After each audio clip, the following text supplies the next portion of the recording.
Time for Ranger Stop! Join us for a super mega convention for all time and space at Ranger Stop Superhero Toy and Comic-Con 4. Check out all the amazing toys and memorabilia in the dealer's room. See all of the exciting panels. Take part in the first ever Toku music video contest. And of course, meet your favorite Rangers in person, including Christopher Kamen Lee, Selrin Ward, Roger Velasco, Tracy Lynn Cruz, Justin Nemo, Valerie Vernon, Kevin Duhaney, Jeff Parazzo, Ari Boylan, John Mark Loudermilk, Sierra Hanna, Christina Masterson, Cameron Jebo, and of course, the Time Force 15th Anniversary Reunion. Jason Font, Michael Capone, Kevin Kleinberg, Deborah Estelle Phillips, Aaron Cahill, Dan Southworth, and Vernon Wells. So head over to rangerstop.com for more info and to purchase your tickets. Then meet us at the Holiday Inn Suites across from Universal Studios, 5905 South Kirkman Road, Orlando, Florida, November 4th through 6th. Catch us at Ranger Stop before time runs out.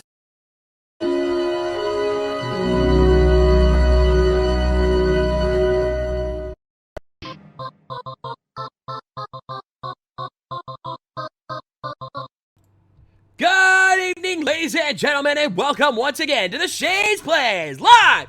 Here is part of RVTV. How y'all doing, everybody? Yes, folks, we are getting close to Halloween time here, and I got something little lined up for you guys. But I'm not alone tonight, because for any of you who don't, I've been kind of under the weather lately. In fact, I got a bag of Halls sitting right here, waiting for me. Because my throat's been acting up. I'm in recovery right now, so I'm not doing too bad, which is why I'm able to stream tonight. But if you've been following me the last couple of days, you know, trust me, it's been pretty bad. Anyway, so I'm not alone tonight. Joining me is one of my good buddies, Double RPG. How you doing, buddy? Hey, what's up, my bitches? This is Double RPG here. No, I'm just kidding. Hey, everybody. Oh, please, by all means, go ahead and have fun with yourself, man. I don't care. Hell, the livelier the better as far as I'm concerned. That was the opening that I did when I was when we did the Rift Table Arcade back on Saturday with both me, Fighter Chaos, and a couple of our old 4DS friends. I started that opening and I pretty much caught him off guard, but when we were talking about the Switch. But yes, hi, I'm Double RPG. I'm a resident here on YouTube and been a good friend with the Shades here for maybe about a year or two. Yeah, something like that. Yeah. For those who know, I joined my buddies Fighter Chaos and 60-Bit Jeff, a couple of their podcasts, especially their E3 streams, and a lot of times this son of a bitch joins us. So, and folks, when it comes to games, this guy can talk your ear off. He gives Mildred a run for his money, and I don't say that lightly. Gives who a run for? Our buddy Mildred the Monk. When it comes to tabletop RPGs. That guy can talk your ear off. I'm not even kidding. Good Lord. Well, maybe tabletop RPGs, but when it comes to just video game RPGs, you'll have to ask me on certain parts of which one I am more, more knowledgeable at. I mean, if you want to ask me Final Fantasy stuff, then by all means, go ahead. Because I'm currently doing a Final Fantasy retrospective on my channel, for Christ's sake. There you go. But yeah. And of course, Halloween, like I said, Halloween's coming around the corner. And, for those who didn't hear her yesterday, this last Saturday, I actually went to Hollowscreen in Tampa, Florida at Busch Gardens, which basically, if you ever have a amusement park near you, when Halloween comes around, a lot of them like to deck out and do this full Halloween get-up.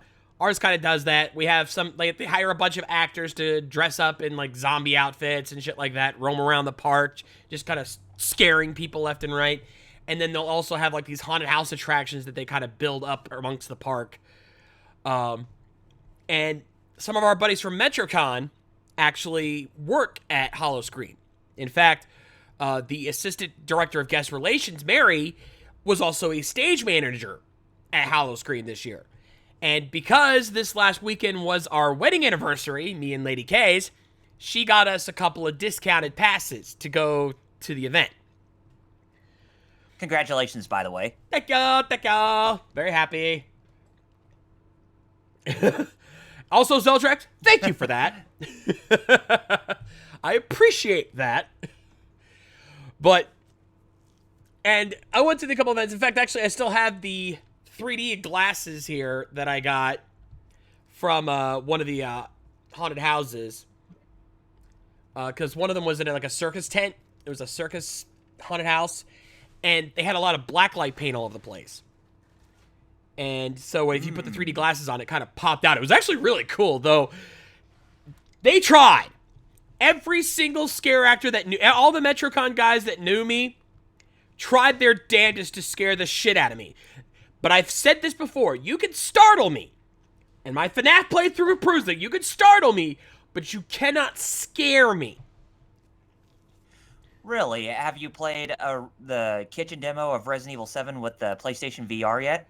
I don't have a PlayStation VR, so no. Oh, okay. I'm not But exactly have you rolling seen in the people's- dough, you know. I know, but have you seen people's reactions to? I think I've seen a couple. With them trying the kitchen demo. I think I've seen a couple. Yeah. Like- Some of them have been pretty nauseated when they were actually playing that. So you can actually see how shit scared they get. Oh, I believe it. I Just believe it. from, Like I said, you know, for me, it's part of my ADHD. I think is what it is. That I can just process things so fast that the fear quickly just dissolves. Like again, I can get jumped. Like if something pops out, I can get jumped. I won't sit here and say you couldn't startle me.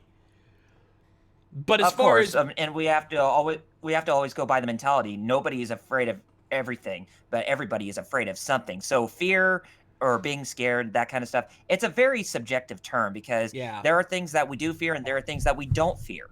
That's just part of what makes us different. Yeah, so that's what it is. It's like, but they tried. Lord knows, like Darian Verte, like I know Seth is in the chat, who is one of the guys from the Fantasy Masquerade. Darian tried to get me. Darian and Tyler tried to get me at Hollowscream, Seth, and neither one of them could do it. LPH, I'm not scared of Bobobo. I just have a seething hatred of it. That's the difference. But yeah. You want to ask about my fear? What's your fear? What are you afraid of? Oh man. I can't remember how old I was, but I think I was either 6 or 7 years old. No. I was actually 9 or 10 around the time when it was like 1995 or 1996. And one of the games I played for some odd reason, I really don't know why, was the game Justice League Task Force on the Sega Genesis. Oh, God. Yeah, that awful DC Comics fighting game done by the same people who you now know as Blizzard Entertainment. But the Sega Genesis version, what always strikes me about that game, and what always just gets me scared shitless, was that opening where you see Darkseid, who's standing in that black, pitch black background where you see silhouettes of his face just kind of flashing bright and then just kind of going back into shadow, and you hear him speak with that dark and scary voice. It's like, "You will never defeat me. I control the technology. I have the power to rule your mind." And it's like, I will never, ever forget that. I mean, if there was one video game that really just scared me shitless, in terms of its opening sequence, aside from the opening of the original Resident Evil on the PlayStation, then yes, Justice League Task Force was the one that scared me the most in terms of it being a 2D game and all. And to me, I personally find 2D games, some survival horror or some 2D games that like to be dark, actually more scarier than 3D games.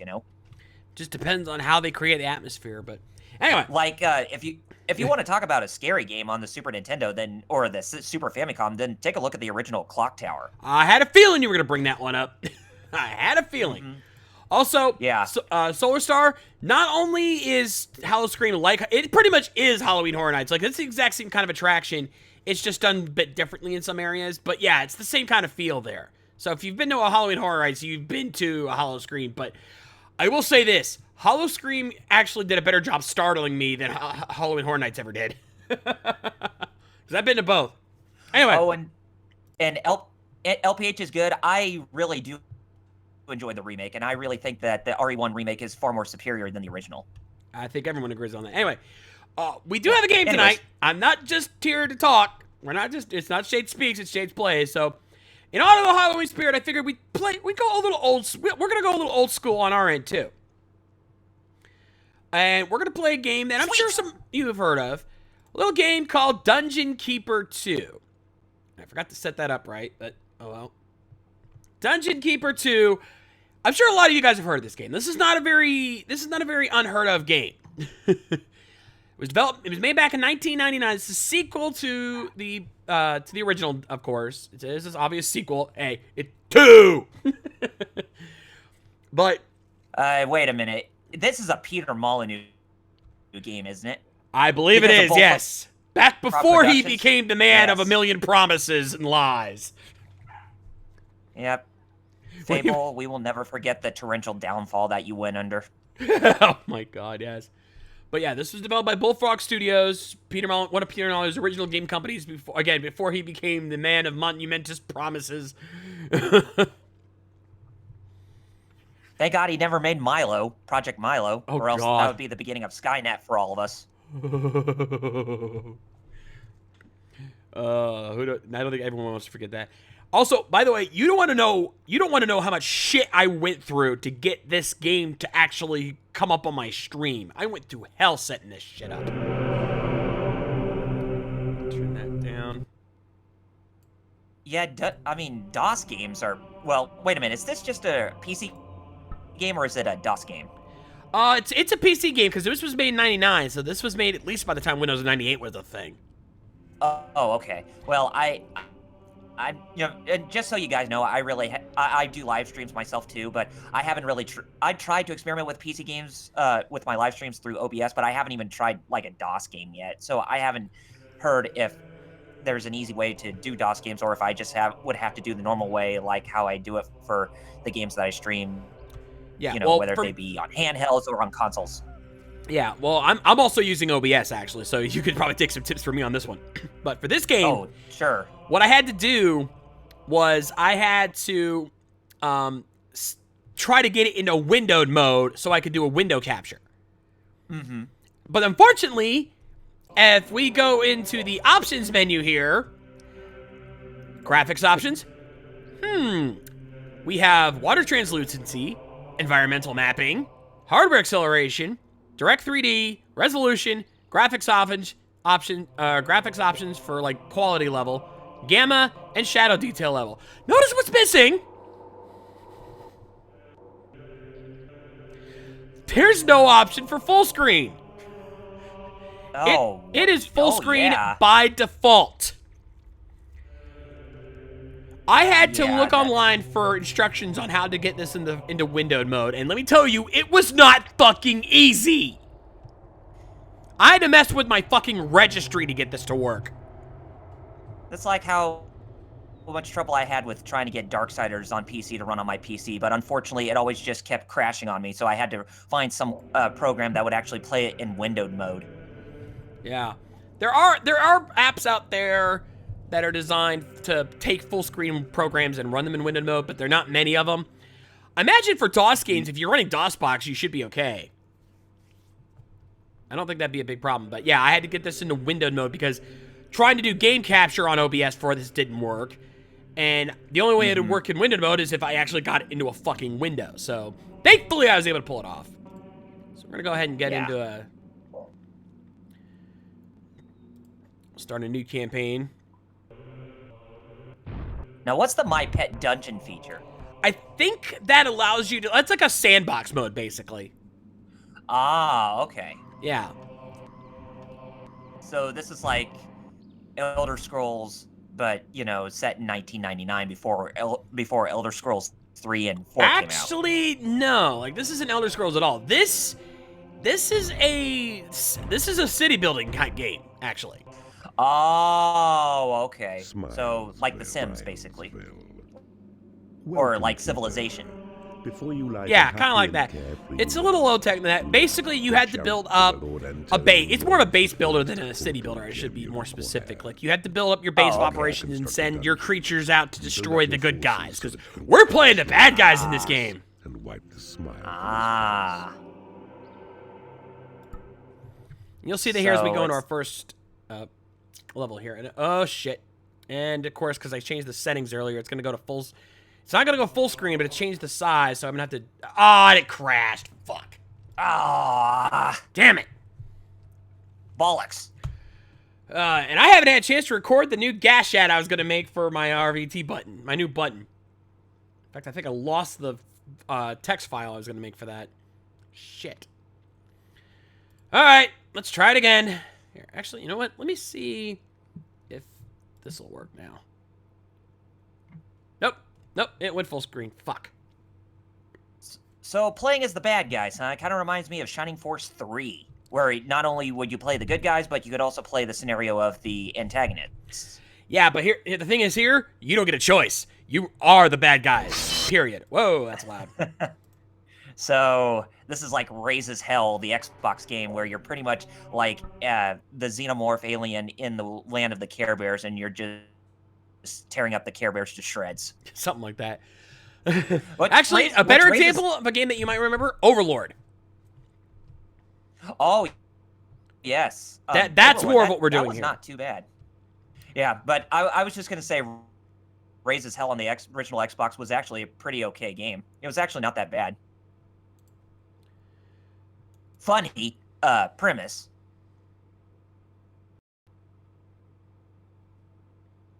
Okay, why does it suddenly not want to go full windowed mode anymore? Fuck.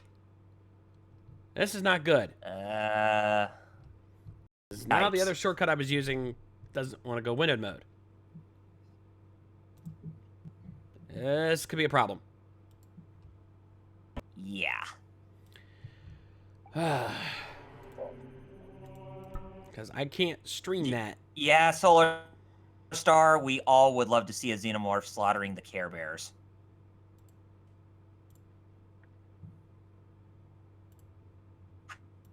How many of them would have face huggers attached to them? Probably all of them, and then their chest would burst just quite immensely. Well, fuck. It looks like my plan is backfired tonight. Well, shit. Yeah! And I had everything tested. It looked like it was going to work, and then it botched. Don't you have, like, a configuration settings, like, or file within the game's folder on your computer? I had, yeah, the only way you could fix this is to go in, like I said, the only way I had to go into the registry and change a whole bunch of shit to get this to even work the first time. Mm-hmm. Yeah. This game is not exactly friendly with me. So now I gotta figure out a backup plan. And if any of you say Five Nights at Freddy's, I will Dave you! Also, Seth, tell you what, dude. Let me talk with the guys, and I'll see if we can bring you on this Thursday. Because Thursday's our recording day. The Ranger recap? Yeah. He knows his stuff. Not only is he a huge Power Rangers fan, but he also played a Power Ranger in Metrocon, because he was in the Fantasy Masquerade. Really surprised to see Dan Southworth in that trailer for Metrocon or whatever that you had in the opening. Oh, that Ranger that's for Ranger Stop. That's the upcoming con that's coming up in a couple of weeks. Oh, the Ranger Stop. Yeah, and I bet a lot of you already know that Dan Southworth is the voice of Virgil from Devil May Cry 3 and Devil May Cry 4 Special Edition. We've interviewed the guy. Before. I interviewed him last year, actually. And was he a great guy? Yeah, but he's also a former Power Ranger, and his entire team is coming back for a big reunion this year. Like, this year is the 15th anniversary of Power Rangers Time Force, so the entire cast is coming together.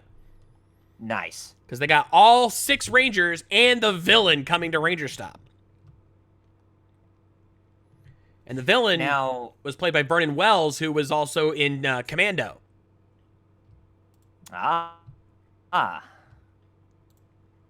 thought I remember Vernon Wells somewhere aside from just Power Rangers. Yep, he was in the second Mad Max film, and he was also in Commando.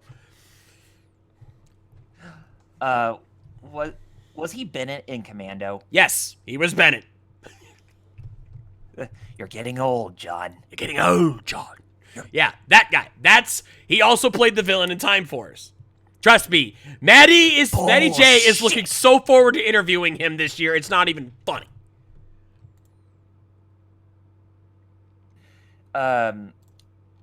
You've interviewed Johnny Young Bosch before, haven't you? The Black Ranger.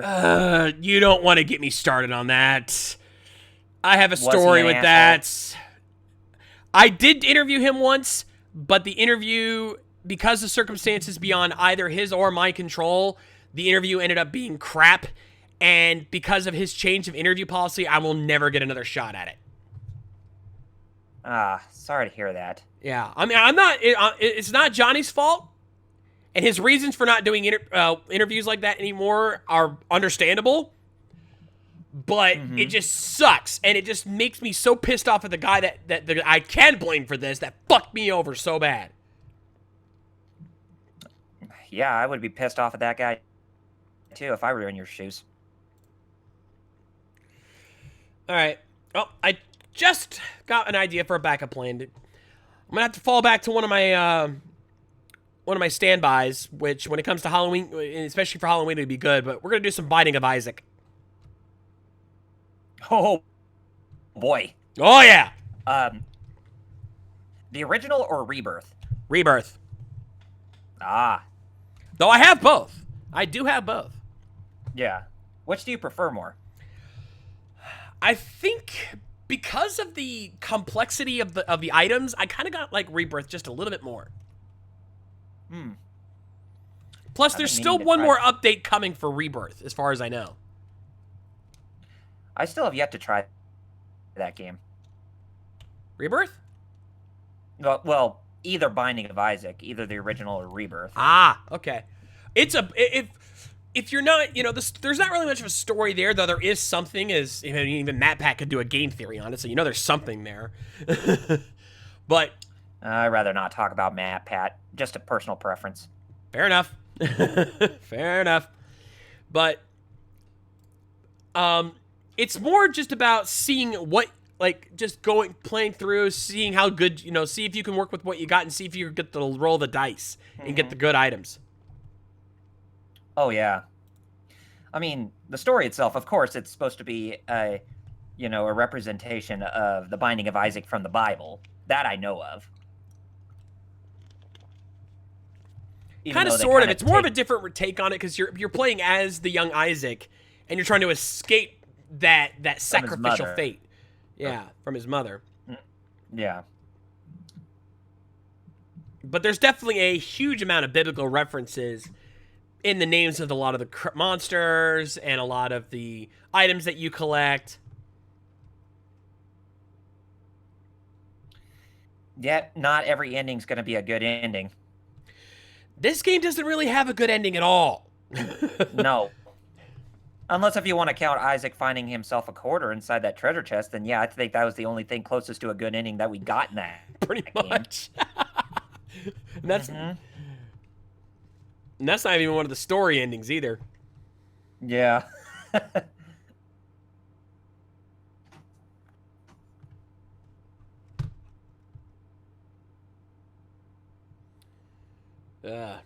Okay, I'm running a Steam update at the last minute, so give me a second here. Okay.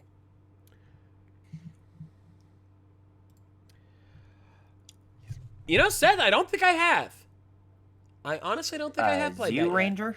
Yeah. Kyoryu Sentai Zyuranger. It's a Super Sentai game.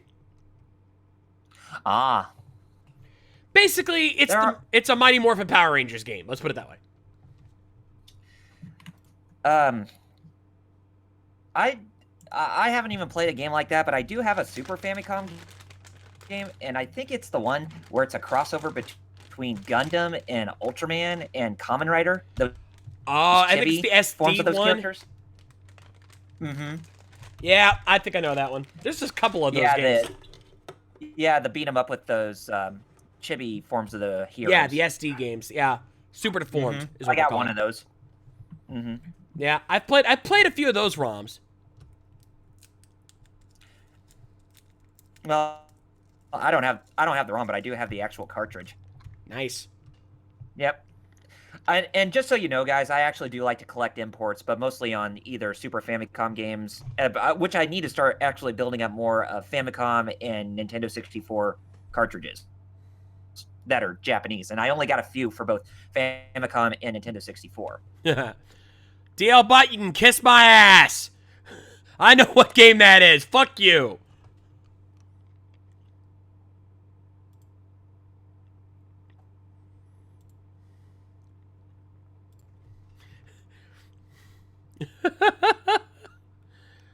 Oh, that is wrong, DL Bot. You should know better, young sir.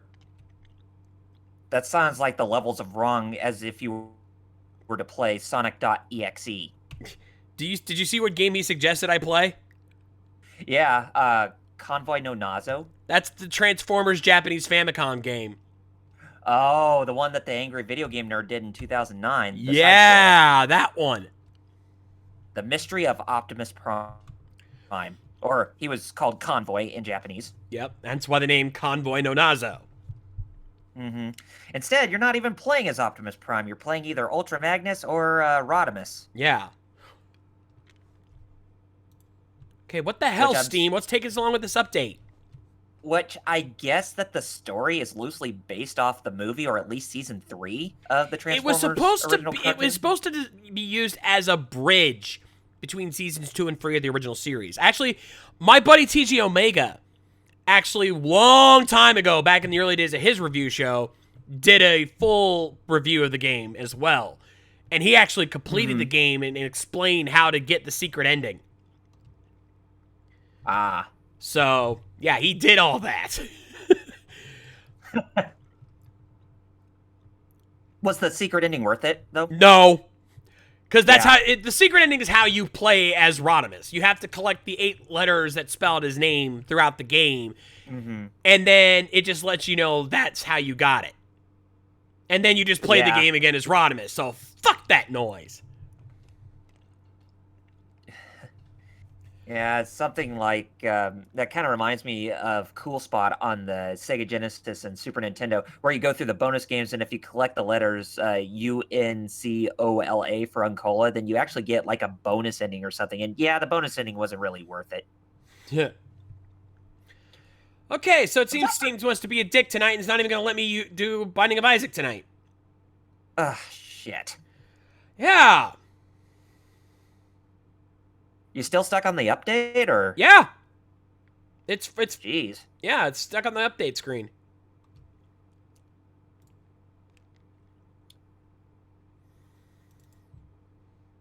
Here, I can even pop it up on the screen for you. Show you. This is what I'm seeing right now. And DLBot suggests games like Fall of Cybertron or Transformers Devastation. If I had them, I would. I got Fall of Cybertron on my PC and Devastation on my PS4. I do have Fall of Cybertron on my PS3. I do have that, but it would take me forever to hook that up. Plus, I'd have to hook it back up to my TV because that's the only system we have. Oh, yeah, I forgot to say, guys. My PS4 and my Wii U, dead. We had some power surges hit our house recently due to the hurricanes and shit like that. And PS4, you can hear it beep, but it won't turn on. Wii U, fan died. Cooling fan died out. Didn't get you, did he? Huh? Hurricane Matthew didn't get you, did he? Not directly, no, but we did get some power outages, and we got hit with a power surge. Well, shit. Our PS3 is the only thing still standing.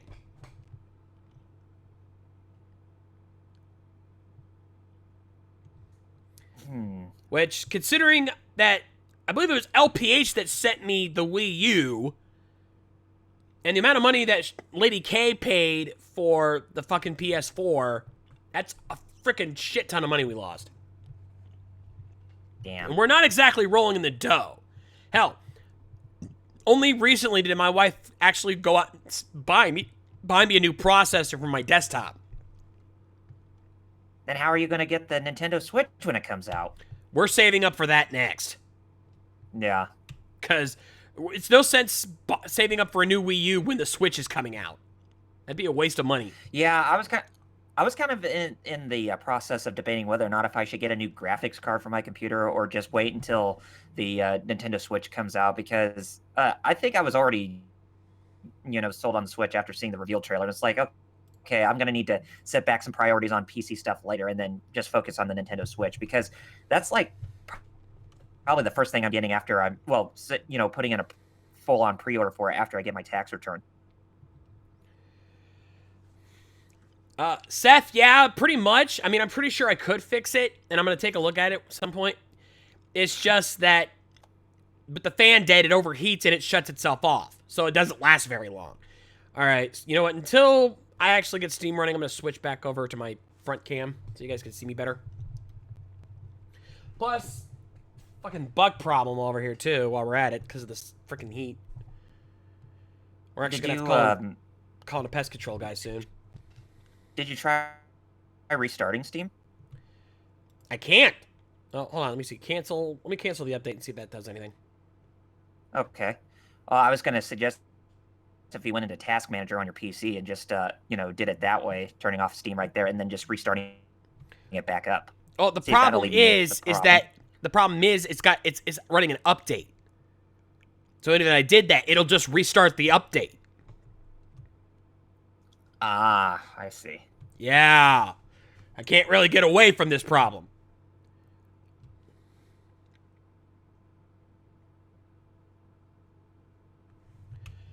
Story of my life, ladies and gentlemen. Story of my life. Yeah, it's about the same for me when trying to work on that Rift Table Arcade episode that Fighter Cows and I did back on Saturday with our good friends Carlio41 and the Bad Gamer, who joined us for E3 back in June. Well, I'll say this. Now I'm definitely glad I had you join me tonight, because, yeah, this is now turned to a Shade Speaks.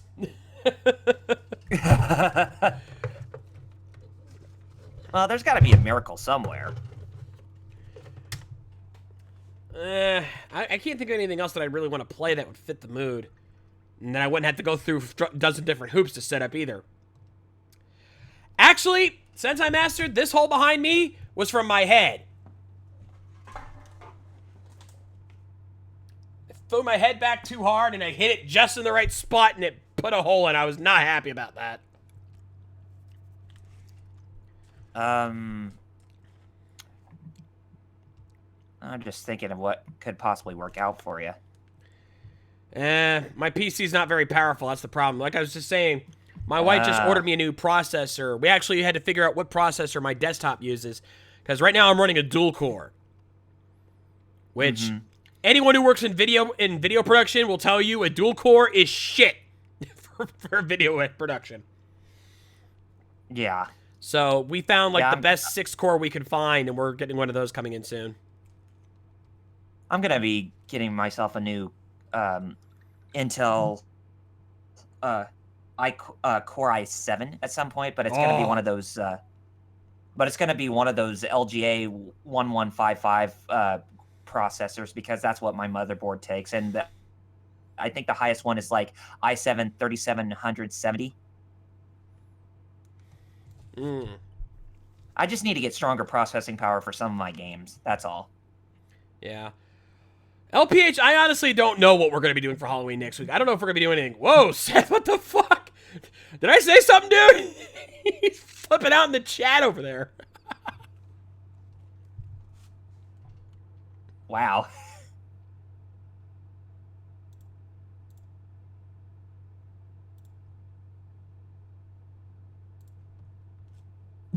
So you know what we'll do?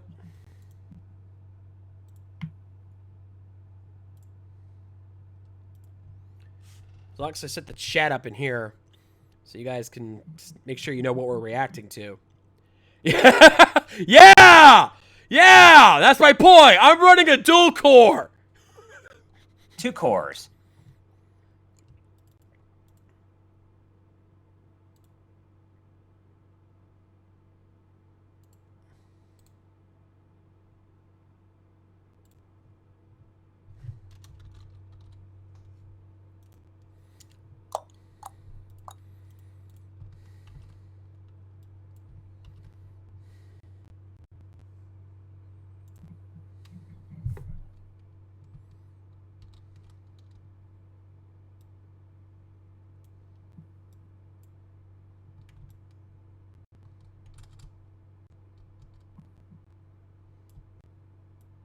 Maybe you could just give the big old Dave to your PC. That'd be nice. Seeing how much it's derping on you. Or at least Steam, that is.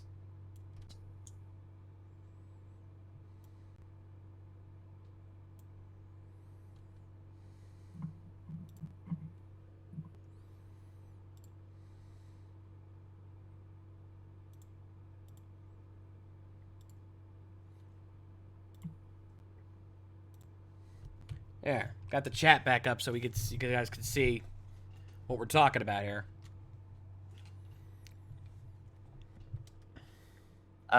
Do I play Pokemon? The last Pokemon game I played, and actually had a strong playthrough on was the original Pokemon Red and Blue on the Game Boy. After that, I've not really gone into any of the other Pokemon games after that. If Lady K were here, she could talk to you about it because she's a bit of a Pokemon fan, though she's kind of dropped it lately. She's been more into Stardew Valley these days. But yeah.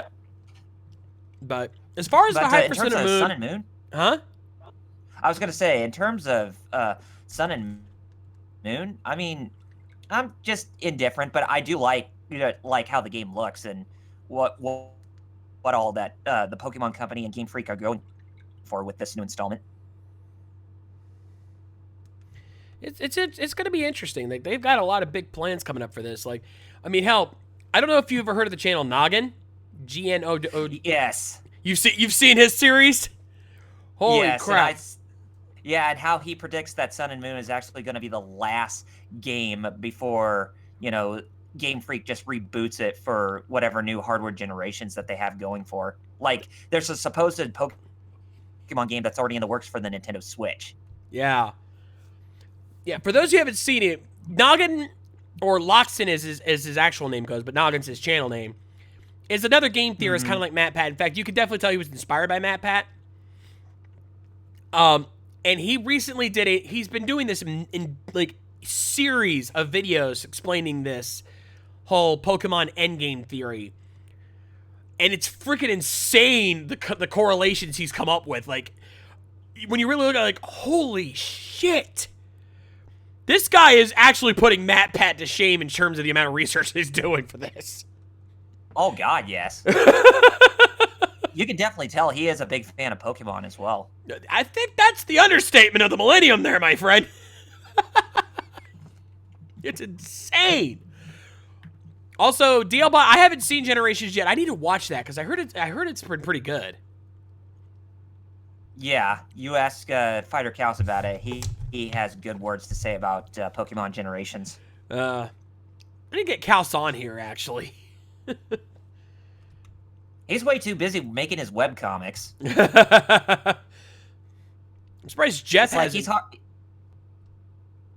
It's like he hardly ever has time to be on chat anymore, or like do anything productive in terms of like game reference material, or doing something to actually get the channel up and running with content. But in terms of 16-bit Jeff, he's been having troubles with trying to get on Skype as of recent, because he did get a couple new headsets for his Xbox One S. He recently got rid of his old Xbox One and got an Xbox One S, and he's been having trouble trying to get on Skype ever since. No matter what headset he uses, he's been having trouble trying to get on there to talk to us. And yet, if I'm not mistaken, it was actually Jeff that turned me on to Discord here in the first place. Because I believe it was his suggestion that got me to use this app, and even my buddy Easy, who knows I have a history with trying out new apps and never working out, even he admitted this was a winner. Yeah, I think it was the person who introduced me to Discord was our good buddy Mike Maverick, the Ace Gamer. Oh, I know Mike Maverick. He's one of my regulars around here. Yeah. Oh yeah, great guy.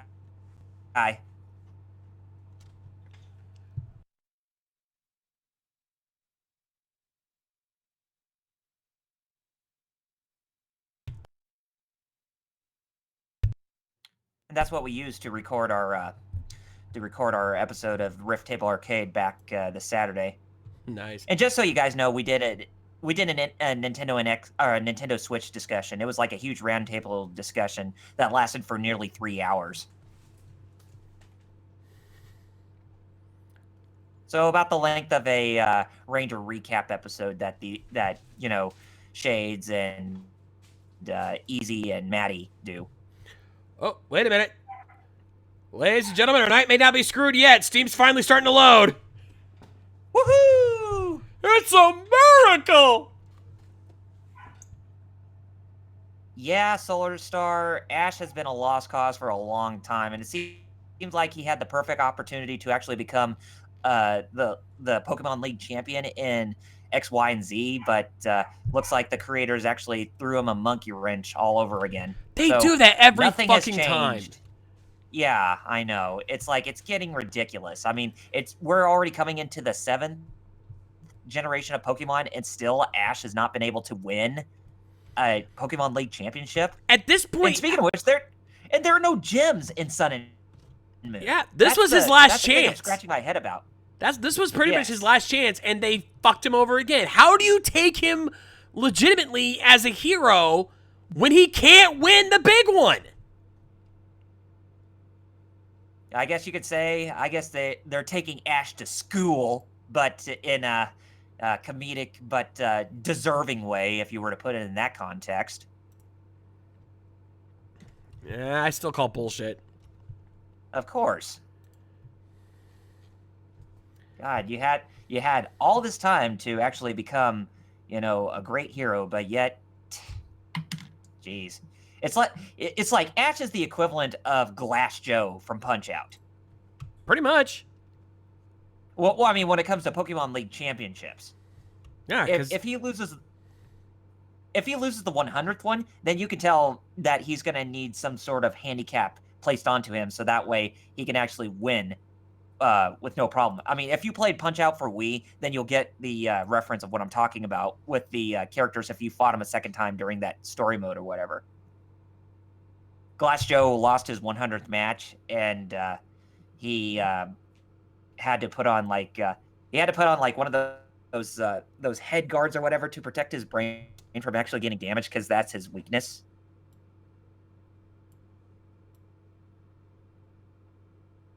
So yeah,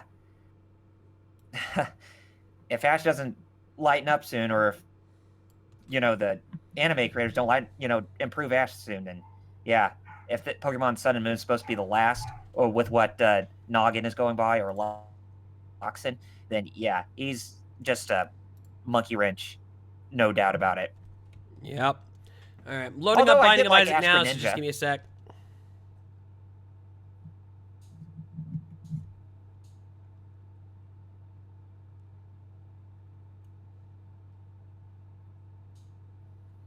It's a little slow going since I don't normally start these during a stream. Does it start for you slowly sometimes? I think it's because of the stream itself. Like, it normally doesn't. It usually only it only takes about a couple seconds.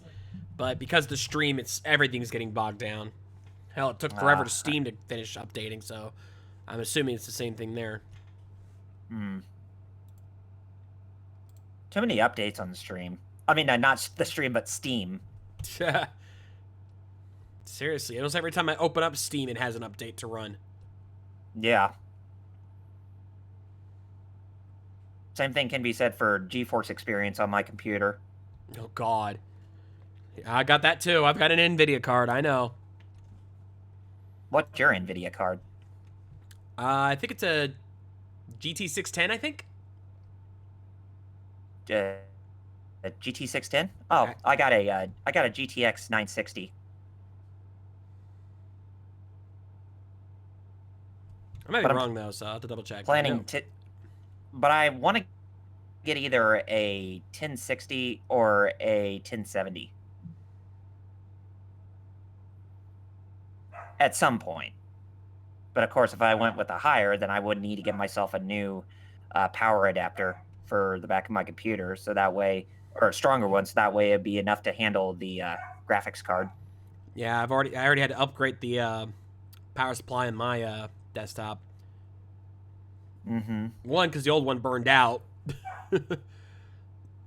Yeah.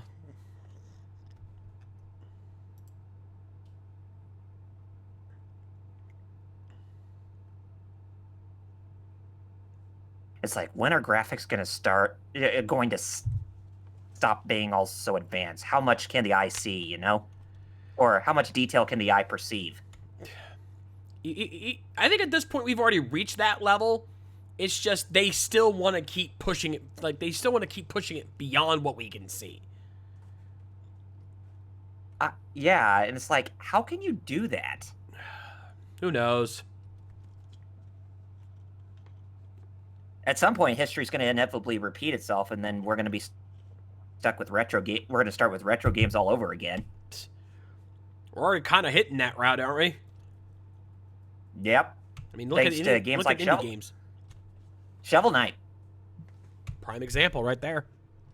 Mm-hmm. Hell, the game I'm about to play right now, Binding of Isaac, it's basically The Legend of Zelda. Yes. The original. Yeah. And of course, one of my personal favorites, Undertale. Oh, yes. Sounds like you know of Undertale. I haven't played it yet, but I saw footage of it. Looks pretty interesting for a RPG.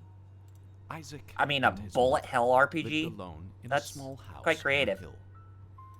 Okay, game's running, but the thing doesn't want to his capture it. toys as his mom watched Christian broadcasts on damn the it. television. Just let me mute this while I get this set up here.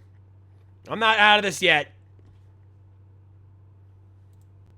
Dragon Ball Xenoverse 2. That's one of the games I'm actually looking forward to in the future, even though it comes out tomorrow. But I have World of Final Fantasy, the Collector's Edition, heading my way this week.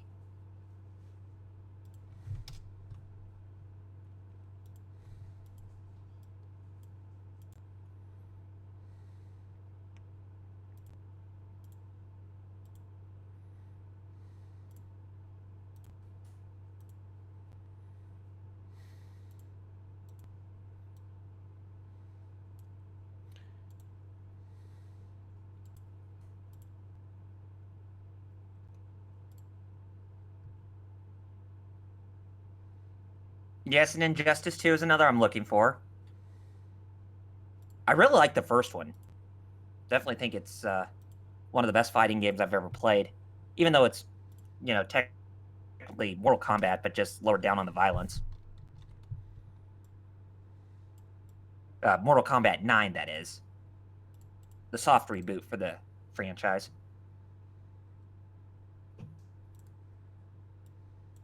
And I kind of wonder who the main antagonist is going to be for Injustice 2, but my gut feeling tells me it's probably going to be Darkseid. Possibly, but I could be wrong. Yeah, they gotta use him eventually. Yeah. All right. I've got to back up. I've got one more plan to get this working, and it does look like it's gonna work. I just gotta adjust a few things. But yet, Darkseid has never been able to kill Superman, has he? Nope. Doomsday has, though. Yep. So you can compare Doomsday to Piccolo from Dragon Ball Z, because Piccolo was the only one who killed Goku. Vegeta has never killed Goku. Yep. You know, said plenty of villains have killed Goku, except for Vegeta. Yep. Piccolo, Cell. Hell, he's killed. He basically, his own body has killed him. Yep. In a semi-perfect form.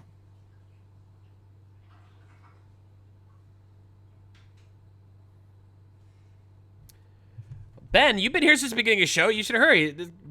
Doesn't even know. He didn't hear your introduction, I guess. Double RPG reviews. I do reviews, video games on my channel, as well as do Let's Plays, 2 cents videos, and even retrospectives. And live streams on my channel. So I'm just another one of your guys that just loves to do fun content, like your good host Shades here. When the content works. Yeah.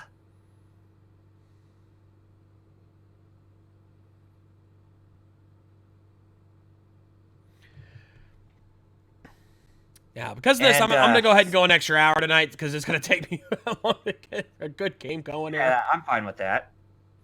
I mean, even though I got to be at work at 6 in the morning, I just only work for 6 hours, so it's not going to be like a whole 8-hour shift, so I'm okay. Injustice 2 is being affected by the voice actor strike? Oh, I didn't even know that. Yeah, that voice actor strike, it's pretty serious stuff. Oh, yeah.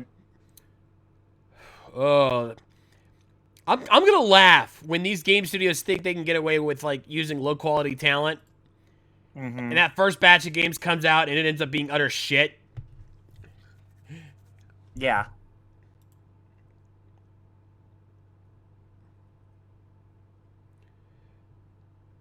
All right, that should do it. This won't be perfect, but it'll work. All right. Yeah, you can see how good I am. Ah, there we go. Yes. And you can see how good I am. Look at my file name, 1001%. That means I've gotten everything, every unlockable. I can barely hear you there, John. Oh, shit. There, that better? Yep, there we go. All right, better. I forget. I have to, with Discord, I have to hold down the control key to talk. Sentai Master, the voice actor strike, it happened near the middle of last week. And it's, and the working conditions were very bad with some of the video game studios, and the voice directors or whatever, they were being complete a-holes, as Solar Star brought up. So yes, Yeah. It seems like even the most union of voice actors were being treated unfairly. You know, if you want to talk about like union voiceovers, think of people like Roger Craig Smith, Stephen Bloom, Johnny Young Bosch, and all those who really like to put in a great performance within video games. We were just talking about it earlier. Dan Southworth is part of it too. Because it's not just for the performances as well, but it's also for motion capture. Because a lot of voice actors are also asked to do mocap, and it's not part of their contract. There's no insurance. There's no nothing to that. And that's dangerous stuff they're doing. If you want some info on this, actually go rewatch my interview with Dan Southworth on the RVT channel.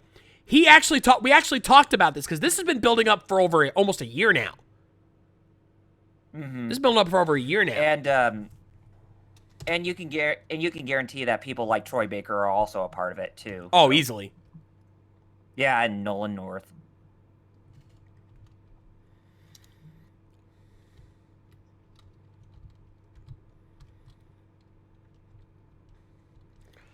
Oh, yeah, I forgot to mention, I've got a few mods on here. Cheetah, pumpkin. Ooh, pumpkin pie.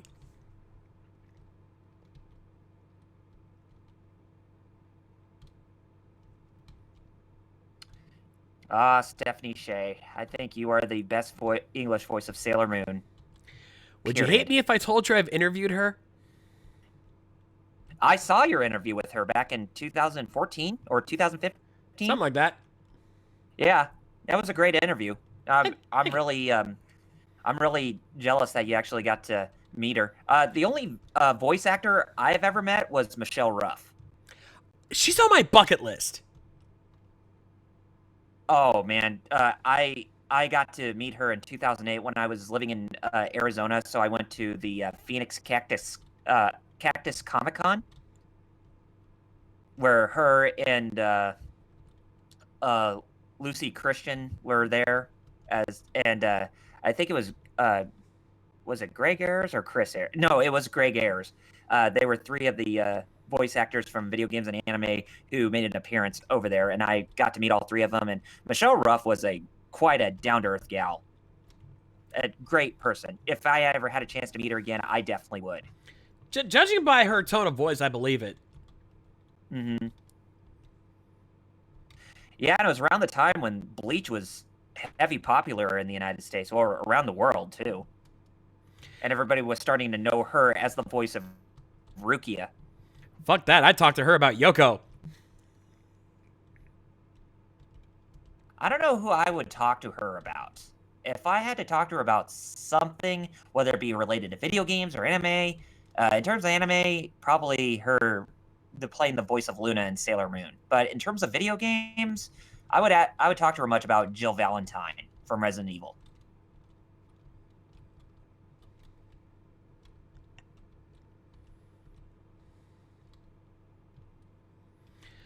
I was actually kind of upset a little bit this year's MetroCon because right like weeks before, right after we had put in our interview request, because we had to have them in like a month in advance, they announced Max Middleman and Zach Aguilar.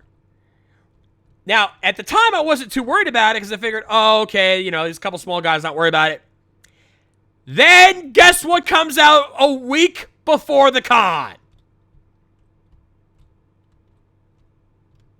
Oh boy, can't wait to hear this. What new anime recently got dubbed on Toonami that has been a huge sensation recently? JoJo's Bizarre Adventure? No, I mean new anime. One Punch Man? One Punch Man! Oh man, I would have loved to meet Max Middleton if I could. He was there, and he'd been announced for the con just after I put in my freaking requests. Yeah, the voice of Saitama. And Yeah. he was also the voice of Fidel Camus in Star Ocean Integrity and Faithlessness on PS4. Still. And then you got Zach Aguilar, who was freaking Genos. Mm-hmm. And they'd already announced Robbie Damon as well, who was Moomin Rider. Robbie Damon. I remember him as Sore from Tales of Zestiria a year ago, and Mamoru Chiba in Sailor Moon. Yep, he's the new Tuxedo Mask. Yep, and he's going to be Prompto in Final Fantasy 15. The blonde guy. Sarah, we got our new generation of VAs coming out this last couple of years. Video game voiceovers, they are just as important as the people who make the games. Because they're people who put in a lot of dedication to make sure they put on a great performance. And it's really just a dire shame that there are those who generally like to just shat on them because they either prefer Japanese dialogue more, or they just are just saying, we hate you because of the hell of it. It's like, come on, you got to respect these people for doing such a great job with a lot of the work that they're given. Because if you're not, that just shows how immature and just how much of a baby you are for not respecting these individuals. I mean, if it wasn't for them, we probably wouldn't have had established voiceovers for characters like Sam Riegel voicing Phoenix Wright since, Ultimate Marvel vs. Capcom 3, and he reprised the character in both the Phoenix Wright Ace Attorney Dual Destinies and Spirit of Justice.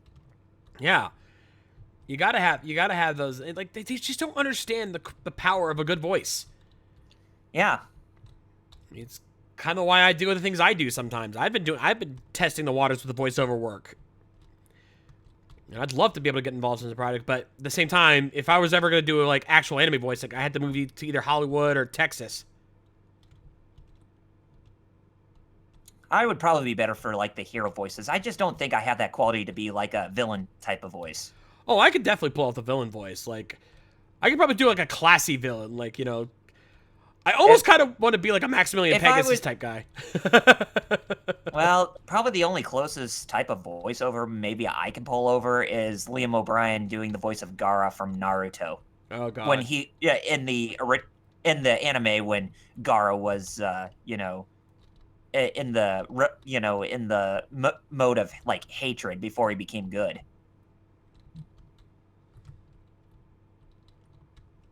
During his emo years, shall we say. Yep. And just a little tidbit for you guys. He also voiced Rikimaru in Tenchu Shadow Assassins on the Wii.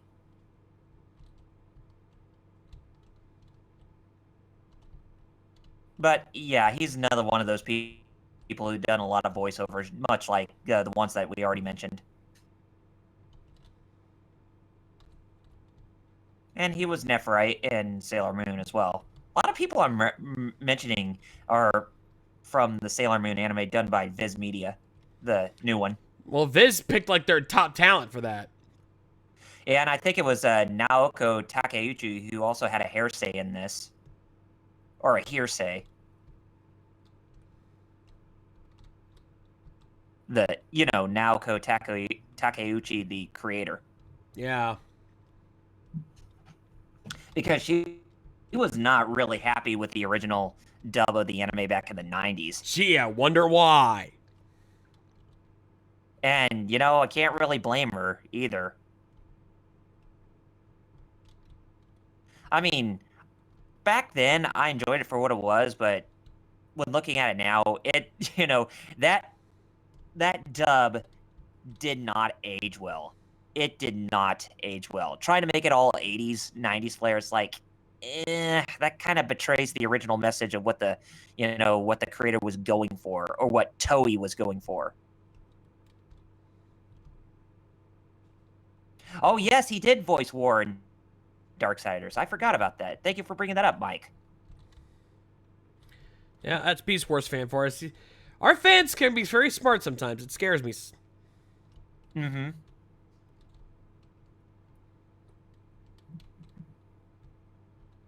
And Darksiders is one of my favorite games this generation.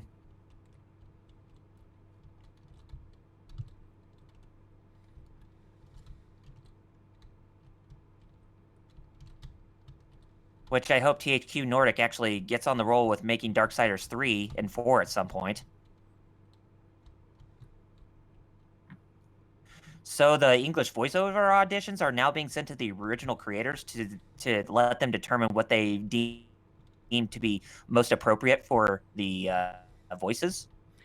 Well, now that it's easier to do that, I mean, back in the old days, it was kind of difficult because there wasn't like, email wasn't as prevalent, and you couldn't send stuff through email as easily as you can now. I guess. And, that actually does make sense because, if you want to try to match the vision with every language, with the tone of the characters and how they're supposed to portray as them, then, yeah, I guess all power to them to actually do that.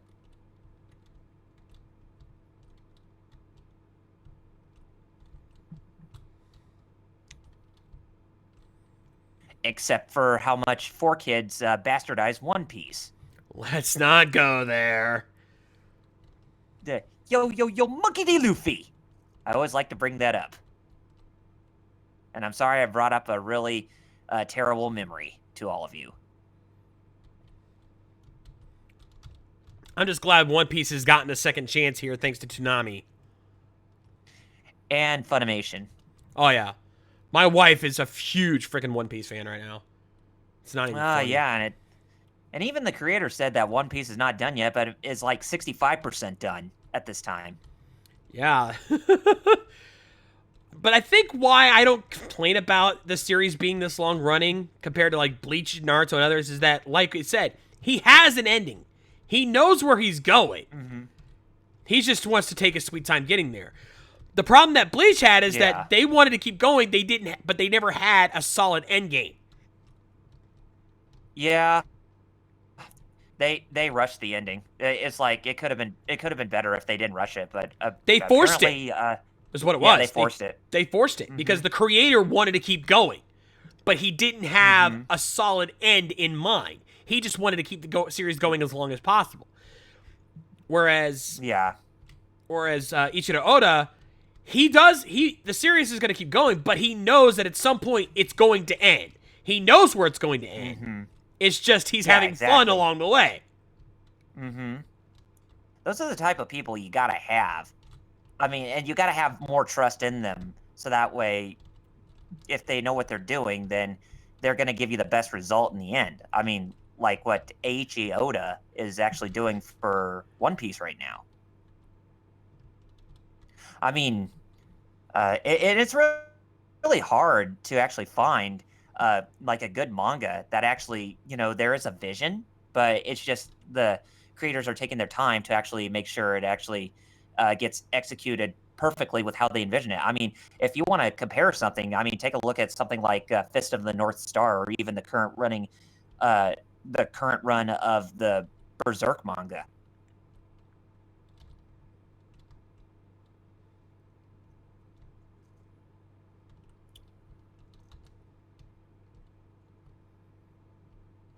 Which, speaking of which, if you're wondering if I'm looking forward to Berserk and the Band of the Hawk or Berserk Muso, then yes. I don't know about John, but or Shades, but he might be. I think that goes without saying. Come on.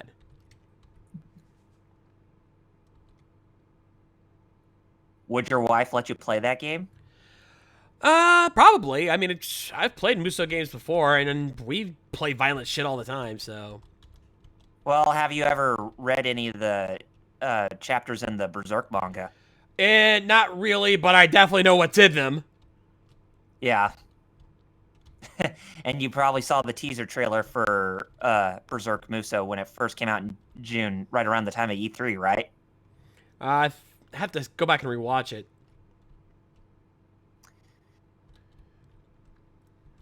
Okay, well, I won't spoil anything for you, but let's just say that it was Koei Tecmo and Omega Force's big fuck you to SJWs from around the world. Ooh.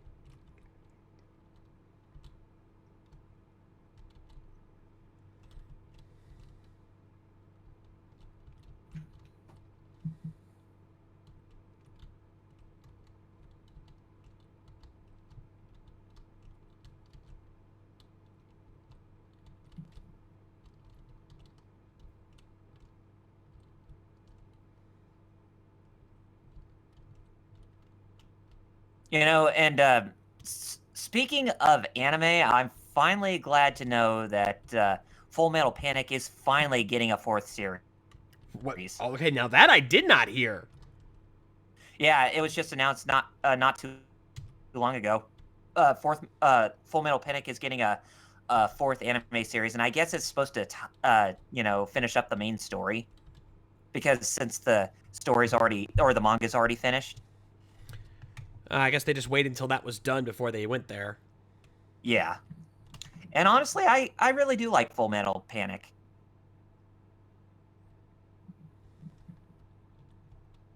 Good mecha anime, even though it's has military overtones to it. That set in the modern times, but just the characters are great. Yeah, I've watched a little bit of the original. I never got a chance to sit and watch Fumofu or Second Raid, but I've heard they were pretty good too, so. Oh, Fumofu is like a step back from the seriousness. It's just all out. Yeah, I'm well they aware. Just, like, take the I'm aware. Yeah, they take the comedy sections of the original Full Metal Panic, and they just pretty much made an entire show out of that. Whereas Second Raid just pretty much continued where the original series left off, the original anime. So if you were to count Fumofu as non-canon, then I guess you could say, in terms of the original story, you could say that this is the trilogy, or the third one in the series to complete a trilogy, per se.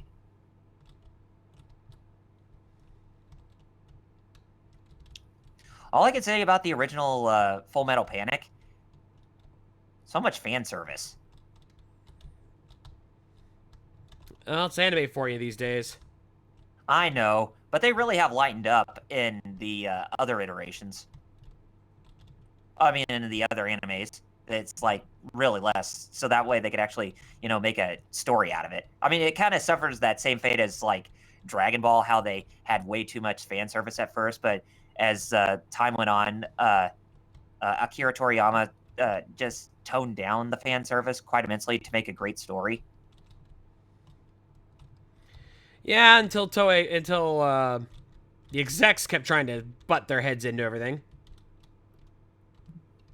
Yeah. Of course. Gosh, you gotta hate, big corporate executives. They just, it's all about me, is what they say in their minds. It's all about the money. Yep.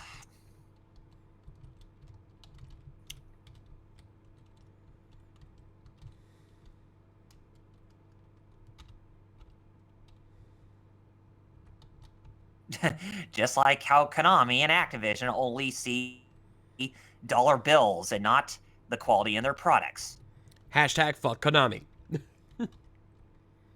And hashtag fuck you Activision. I'm still salty about what happened to Teenage Mutant Ninja Turtles: Mutants in Manhattan.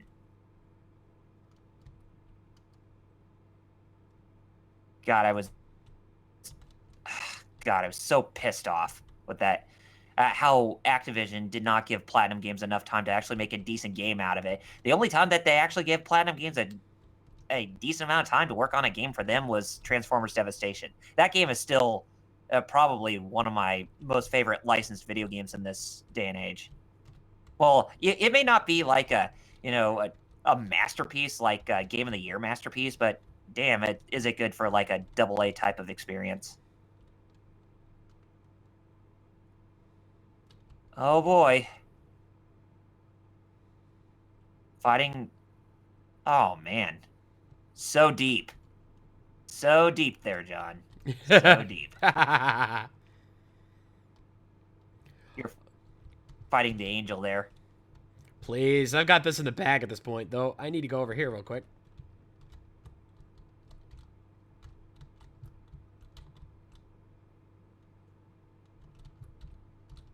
Yeah, Solar Star, you're not the only one who wants a new Suikoden. Suikoden is one of my favorite RPG franchises since the original, and Suikoden 2 is going to be forever my most favorite entry in the series. And Konami, thanks to them with how fucking anal that they are, we're never, ever going to get another Suikoden game ever again. And the 5th game was like the last game in the main canon that they actually came out with, and that was actually not a bad game. That was like a true return to what made the 2nd game in the series really spectacular. But then, of course, we had Suikoden Tierkreis that came on the DS, and then we got the PSP game, which we never got in the West, and that really made me question why. And then after that, Suikoden no more.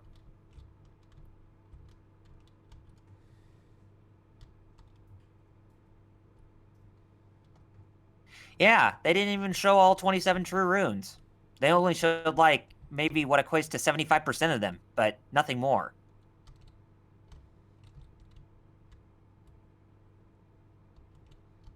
But if you were to ask me what my favorite of the true runes are, it's probably the true fire rune from Suikoden 3. And I know a lot of people like to criticize that game because of it being a, different take on the franchise, but honestly, I didn't think it was a terrible game. If there's one game in the series I think it's terrible, then it's the 4th game.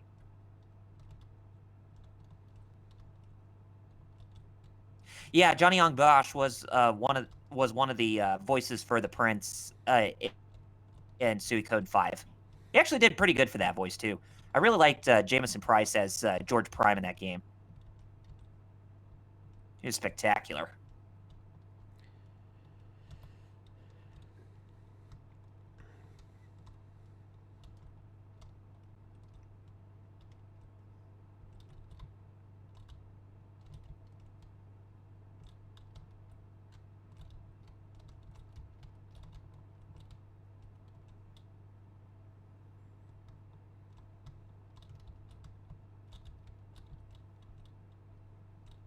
My favorite Spider-Man video game deal bought 2016, it's Spider-Man 2, the movie-based tie-in. I think that's the odds-on favorite for most people. But I have wait to see what the one done by Insomniac Games is. If Insomniac Game, puts their puts their cards right and actually spend a lot of time and quality making a decent game out of it, then the Spider-Man game they have worked on possibly could be the best Spider-Man game we ever got. But in terms of retro ones, Maximum Carnage is always going to be my favorite Spider-Man game in the retro feeling.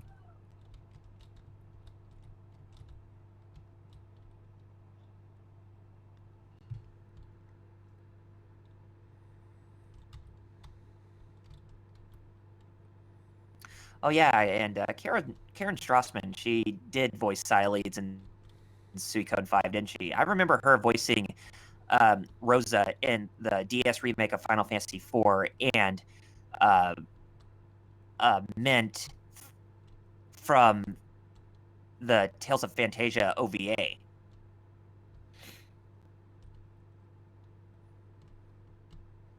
Shattered Dimensions was actually not that bad either. Yeah, I've heard good That's things about actually- Shattered Dimensions. Yeah, Shattered Dimensions was like a breath of fresh air. I mean, it was very linear, like what you expect from the Spider-Man 1 and 2 on the PlayStation and the first Spider-Man movie-based video game back in 2001 or 2002. No, yeah, 2002. But it had a pretty good story and a very awesome premise to it.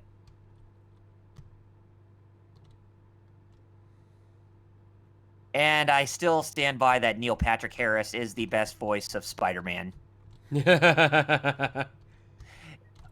I just loved his performance in Shattered Dimensions. It was brilliant.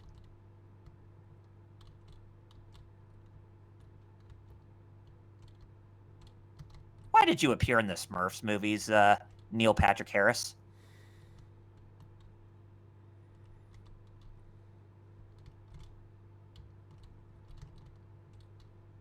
I'd say you got yourself a whole army of minions that are joining you side by side there, Shades. Well, considering I can't attack myself because my character's blind, kind of need them. Okay, so they do their work for you. So you're pretty much Captain Olimar while they are your Pikmin. In a sense.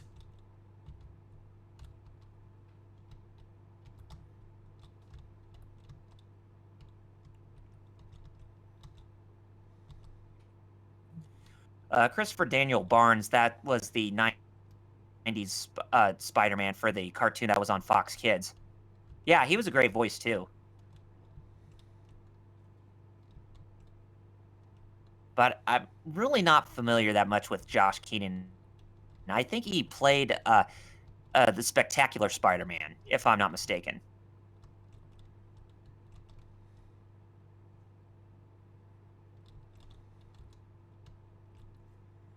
Yeah, I agree, Solar Star. Kate Higgins, it would be nice if she actually appeared at more cons, so that way she could actually, get acquainted with a lot of people. But she's definitely one of those, folks now that has a lot of priority on her hands to, do a lot of great work and all. She'll come around eventually. They all do with it. Yeah. Yeah, and of course, going back to Sailor Moon, she is the voice of Ami Mizuno, Sailor Mercury. Well, that puts her on my bucket list now. How about Christina V and Sharami Lay? Jeremy Lay's on my list. Christina V, already accomplished. Just interviewed her this year. Nice. I gotta finish editing Nice. those, actually. But I do have Christina good. V. I'm looking forward to it, by the way.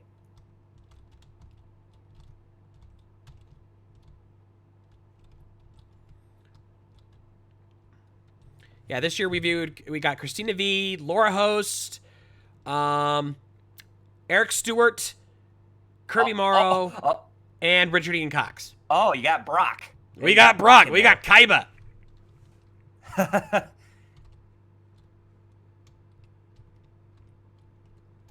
And Gowry from Slayers. Yep. Man, that's an oldie buddy goodie. Slayers. Oh, yeah.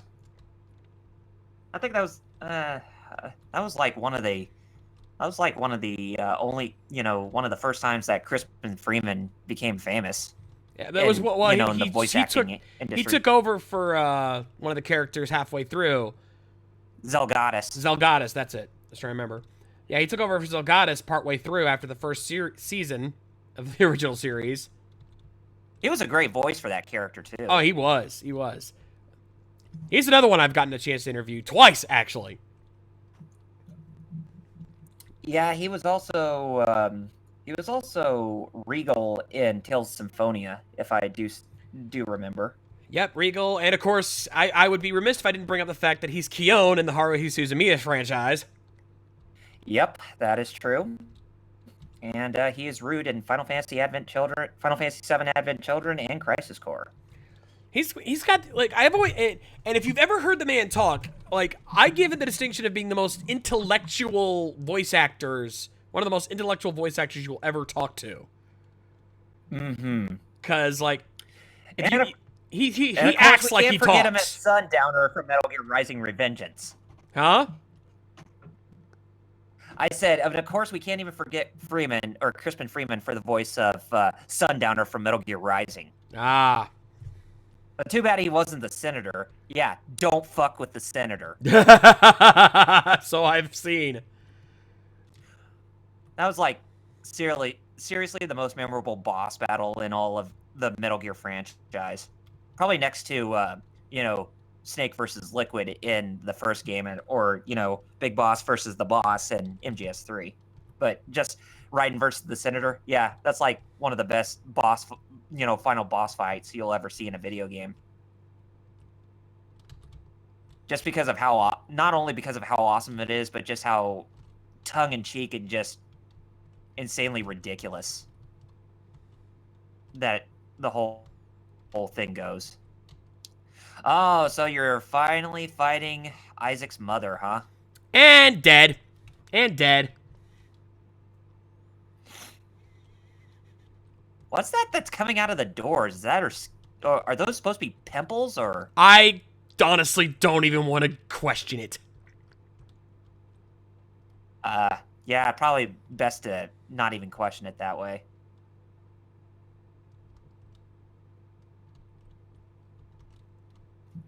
The Polaroid? So you got a Polaroid camera so it can take snapshots and take some time to actually get the film to develop after you get the snapshot out of the picture? Then the other choice would be the negative. And actually, that choosing those determines your fate in the next couple of levels. Trust me. It has an impact on what final level you go to. Yeah. Once you've completed the game, my suggestion, always go for the Polaroid, because it takes you to a place with better items.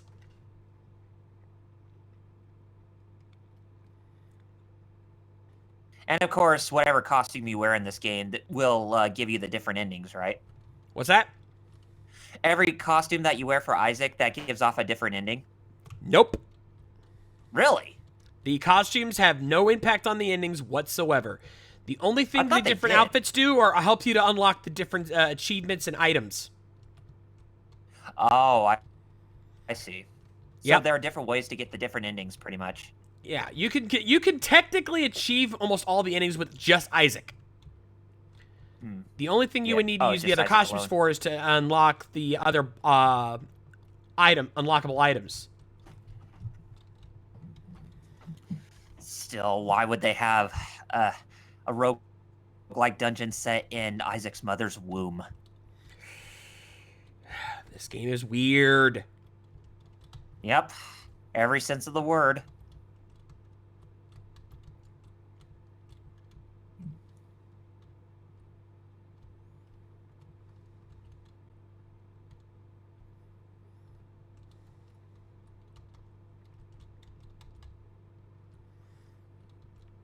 Solar Star, Linda Ballantine was the third voice of Sailor Moon after Tracy Moore and Terry Hawks. So she actually voiced the character during the S and Super S arcs. And honestly, I think that honestly thought that was the weakest voice in the original dub, to be honest.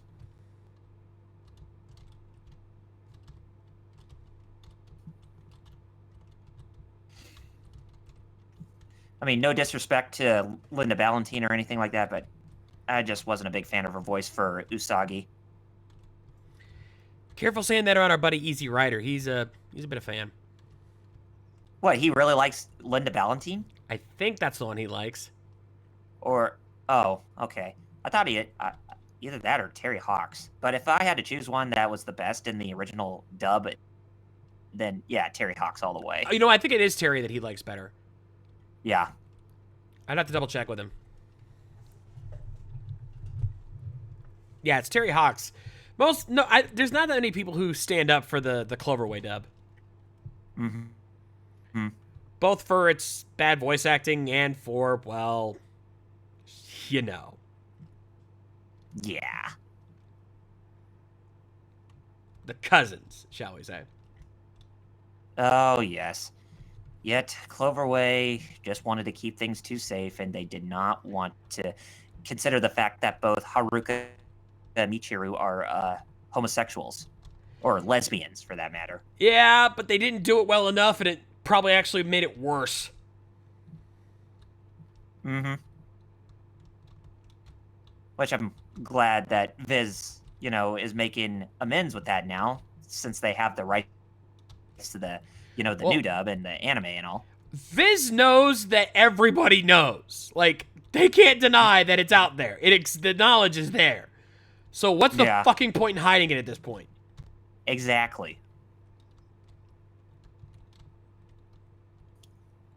I think Lauren Londa is the voice of Michiru, aka Sailor Neptune, for the Viz dub of Sailor Moon S, which is the first part for DVD and Blu-ray is coming out on November 15th, if I'm not mistaken. And I have yet to get that pre-ordered on Amazon, so that way I can actually start the collection of both Part 1 and Part 2 of the or the Infinity Arc, as they call it, of the original anime. Also, my favorite Spider-Man villain, DL Bot, Carnage.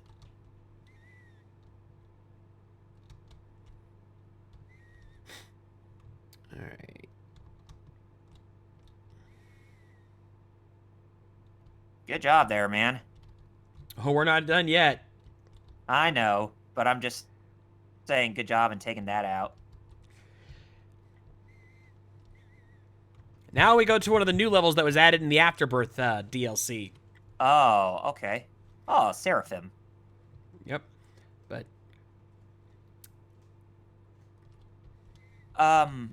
So, John, what's your favorite Spider-Man villain, as DL Bot was referring to? ooh, good question. Good question. There's a lot of good ones. Mine is Cletus Cassidy as Carnage. Yeah, I think that's kind of mine as well, mainly because, like, there's a lot of good villains, don't get me wrong. But the psychosis and just the outright murderous intent that Carnage personified was just unmatched. Mm-hmm.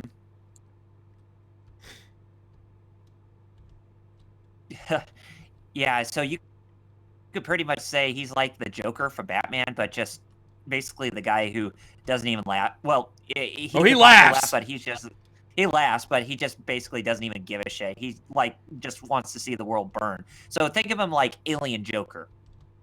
Yeah, that's a good way of putting it. Yeah.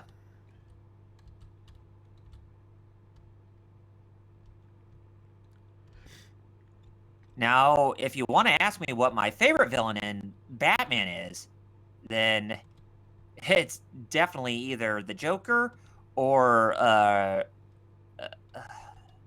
Killer Croc.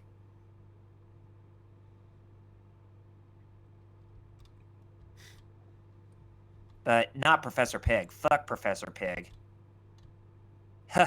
Grant Morrison really tried way too hard to make him like the Joker for both Dick Grayson and Damian Wayne when they were Batman and Robin after Battle of the Cowl. I mean, seriously. Kidnapping people and then trying to operate them to become this perfect race of beings called Dolatrons? Yeah, fucked up.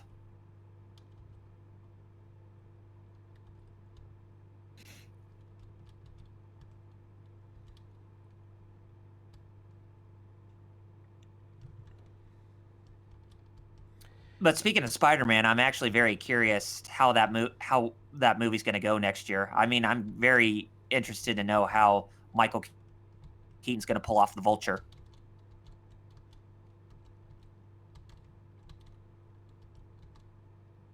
Yeah, Professor Pig did appear in Arkham Knight, and yeah, he's just as deranged as his comic book counterparts.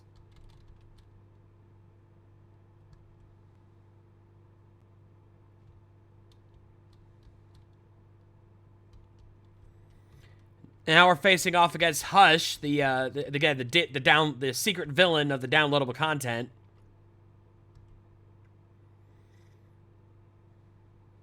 Hush? Wait, a Batman villain is in this? Not that Game? hush. Uh, I know. He's no Thomas Elliot, but yeah.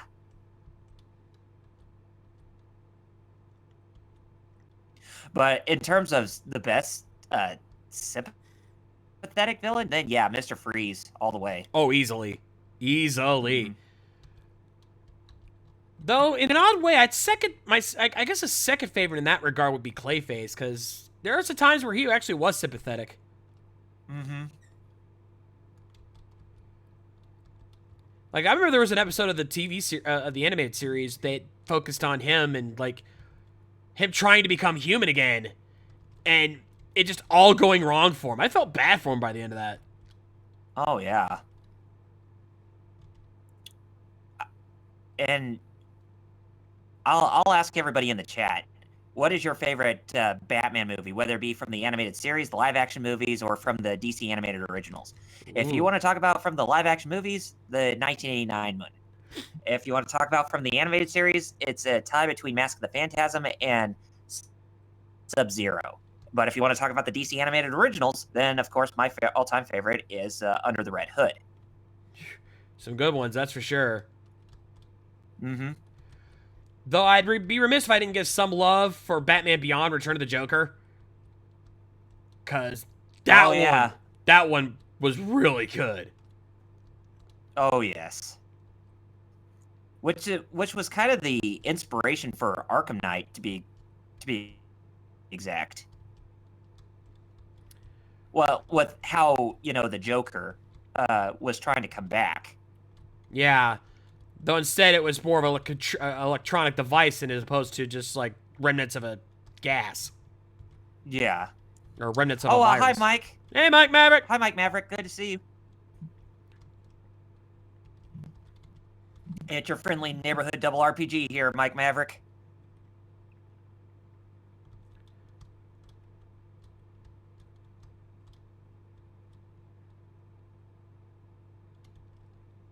It's like Isaac is fighting a big, huge cyst. You're probably not too far off there in some regard. But yeah. And even with as OP as I am, this guy takes a while because he has a shit ton of health and high defense. Oh, no kidding. Mm-hmm. And the only reason why he's not hard, and if I didn't have shielded tears to block his shots, it's a bullet hell shooter. We gotta love bullet hell shooters like Death Smiles. Oh yeah, or any of the Toho games. That is 100% bullet hell. Much like Ikaruga.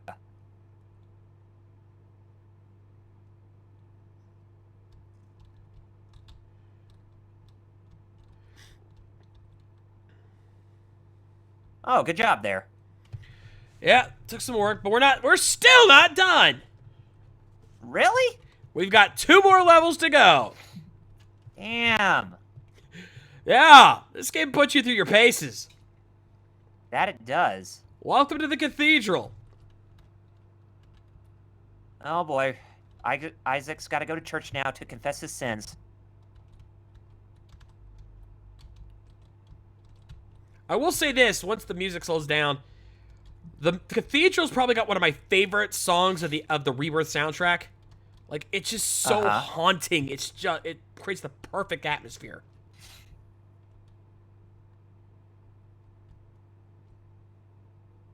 Music does make or break a game, that's for sure.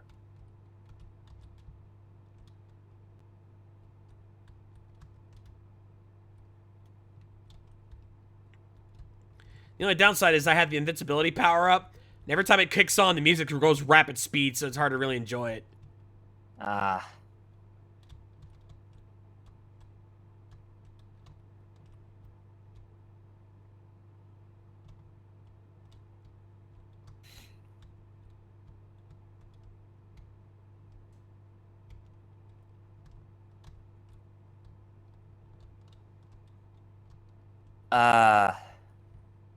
A good, the animated series episode of Batman, Heart of Ice.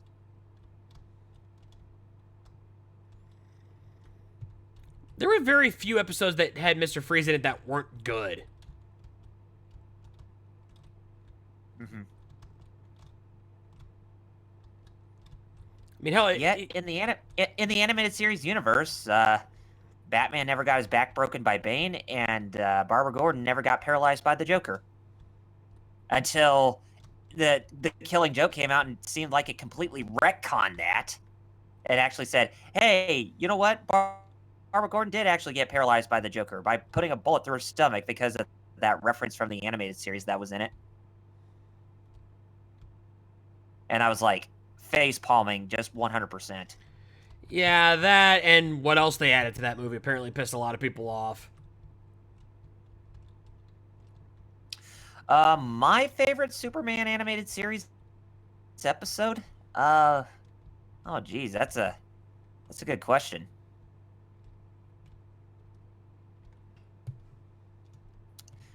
I would probably say the 2-part finale. It basically when Darkseid is still trying to take over Earth, but he had to use Superman by manipulating him and thinking he's his son to start his own invasion on Earth, and then when Superman realizes that it was all a trick, he goes to fight off Darkseid and manages to defeat him, but Darkseid gets the last laugh because the world no longer trusts Superman after what he did, and it pretty much laid the groundwork for the Justice League cartoon. All right, we're at the final level now, the chest. And because we killed those 2 angels earlier, we got a key that opens up the big door. We'll be coming back to that in a minute. All right. Good luck, my friend. Actually, you know what? Screw that. We've got all the items we need. See, normally we'd have to fight the dead body of Isaac, like it'd be the same exact fight we just fought now. But if we go to the big door, and anyone who's watched my previous Let's Plays of this knows what's coming, we're gonna fight Mega Satan! Oh boy. That'd be like the name of like a giant mecha enemy. Just Mega Satan. Yep, there's the pentagram. I would agree with Dealbot 216 or 2016 that George Newbern is probably my favorite voice of Superman or Clark Kent. I mean, no disregard to Tim Daly. I think he's a great voice for the character, but it's just I think George Newbern actually has better chemistry with the character.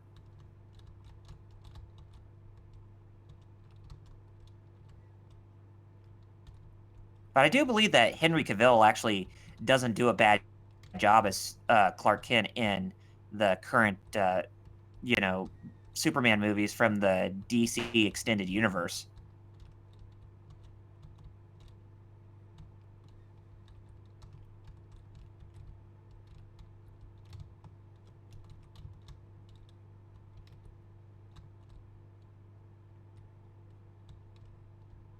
My favorite Justice League episode, I don't know. I have to get around to actually watching that. I think that was the only thing that I just did not watch.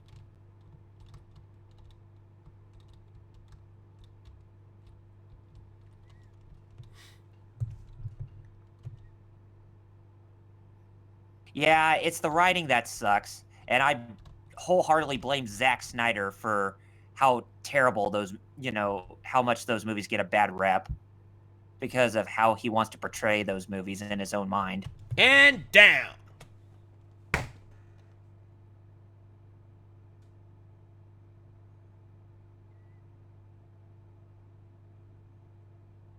Good job.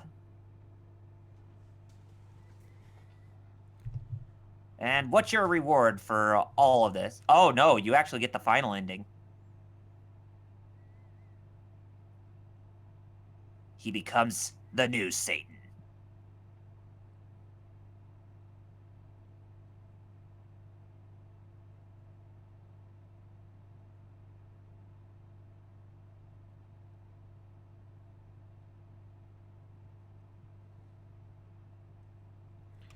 Woo.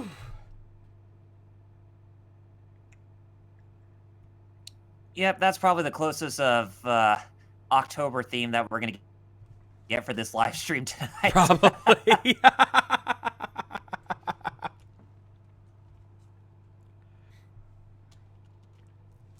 Now, admittedly, I kind of had an advantage there because I had my mods on, which allowed me to get as many items as I needed. Yeah. Of course, those power-ups, they actually are a benefit when you get through harder difficulties. I mean, Yeah. especially when you play a game like a hack and slash game like Devil May Cry, learning all those abilities, that's a godsend, and getting all the health power-ups, that's a godsend to try to get through those difficulties all the way through. Yeah, and one of the keys to this game is knowing how certain items like work together, and if you find the right combinations, you can, and if you're lucky enough to get them on a regular unmodded playthrough, you can be a god going through this game like I just was. But again, I had the mods, I had cheats essentially. Normally, you don't get that lucky. No. You just have to hope you know what does what and hope you can figure out what works together. And even then, sometimes the roll of the dice will just fuck with you. You could just end up getting a shit layout, and it doesn't matter how good you are, you're not going to win. Nope. Oh, shit. But this was one of those games that I just got addicted to playing. I love playing this every once in a while. Even though I've beaten the game 100%, or 1,001% as it puts it, you know, I've completed this game. You know, I'm surprised. Wait, did the completionist do this one already? I have to double check. I think so. I have to double check. I don't know if he did or not. But even though I've completed the game, I loved going back and just playing this to see how I can do on a run. Just because it's just so much fun to do. And that's rare for me. It's one of the reasons why I am such a whore for indie games. I love indie games more than anything else. Like if anyone sends me an indie game, odds are good I'll have a better chance of enjoying it than I will like a mainstream game. Oh yeah, indies are just as important as the mainstream games. I think they're more important. I think they're more valuable because they breathe new life into the industry. Yeah, indie developers are willing to do things that a regular developer wouldn't even touch. Yes. But of course, there are certain issues, such as, like Mighty Number 9, for instance. I wouldn't even call that really an indie game. Yes, it was made by an indie developer, but there were a lot of experienced people, and there was a lot of investors involved. That was a mainstream indie title. That's kind of a middle ground. Yeah. And that was so... Oh. That game. Well, at least we can hope that Bloodstained will actually be a much better game, right? Well, Iga's a lot different kind of guy when it comes to that game. When it comes to his games. And he's a more trustworthy guy. Yeah, he's a little more trustworthy, and from what I've seen, his demo gave a lot more promise than Mighty Number 9 did. Oh yes. Because I saw Subcomedy Johnny's Let's Play of the demo, and I was immediately like, I like where this is going. Whereas with Mighty Number 9, the impression was, okay, it's not bad. Maybe it'll get better. But with Bloodstained, immediately I was like, this was exactly what I was hoping for. Let's see more of this. So, I have a little more faith in Iga to do Bloodstained than I did with Mighty Number 9. Yeah, I agree. And then, of course, we also got Yooka-Laylee coming out, too. That's good. Oh, yes. Oh, God. I'm still debating on which platform to get it for. Wii U because of how well Rare did with Nintendo back in the day, or PS4 because of, like, better graphics, or just PC because, you know, indies also work on PC as well. Yep. I've always preferred indie PCs because they, again, a lot more freedom. I mean... Yeah, I did get a new indie game not too long ago, and I think it was kind of like what you would see from Mark of the Ninja. It was it's kind of a different game than that, but with a similar premise. Here, I'll actually, I'm actually gonna pull up my library real quick to show you guys what I have. Yeah, let me see what the name of that game was while you're pulling up your library. Oh, hey, Farm Simulator 17 is now available. It was a ninja game of some type.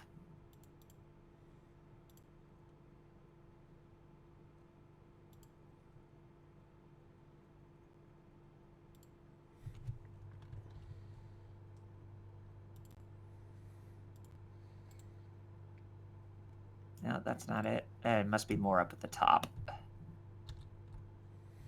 right, I don't normally do this very often, but I'm gonna go ahead and show my full desktop, which thankfully I'm not an idiot and have anything up that I don't want seen. Uh-huh. Like a lot of streamers tend to do. I swear to God. Yeah, you're definitely making me remember of the guy who posted his CD key for Grand Theft Auto Oh, 5. no, I'm always careful to make sure I do that, because I was actually just watching a whole video of like Twitch fails and seeing all the people that do that shit. It's like, why would you do that to yourself? Yeah. Yeah. Oh, the name of the indie game that I got that was ninja based is Shadowblade Reload. Wait, when did I get that? When the fuck did I get When that? did you get what? I guess because What, they Five Nights got at Freddy's? I think what it is somebody, Bobber33 a long time ago gave me like the set with the 4 games. I guess it automatically gave me Sister Location. Huh. Because now I have Sister Location. I don't remember anyone getting me that. Congrats, dude. Well, it's not like I'm going to ever fucking play it. I hate these games. I don't play those games. I don't know why I got that. I don't know. I mean... I don't remember buying it, but I don't remember getting a gift notification for that. So, okay. All right, then. So, animatronics scare the hell out of you as much as Gaija Gooba does? No, it's not so much that. For me, the problem is like I said, I don't get scared, I get startled. Mm-hmm. But the problem with this is that the build-up to that jump scare gets my anxiety out of control. Because I have anxiety issues. I have anxiety disorders. So okay. That's what gets me. And that's the reason why when I did my original playthrough of FNAF 1, I had to stop after, like, losing, like, the 3rd time on day 2. I just couldn't do it anymore. I see. Like, I died, okay. Like, I got jump scared 3 times on day 2, and I was done. Because it's just like, I couldn't take it anymore. And, yeah. And anyone who saw that video or has seen the archive will understand that. Anyway. I'll scroll down a little bit. Well, at least you got a free game out of it, so... Yeah, be happy. I mean... I'm never going to play it, but hey, I got it. Mm-hmm.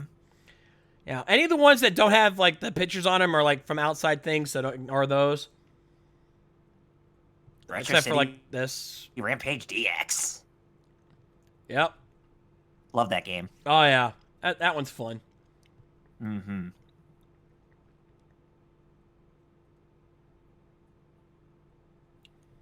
I see you don't have Azure Strike or Gunvolt on there. No, but I've wanted to try that one.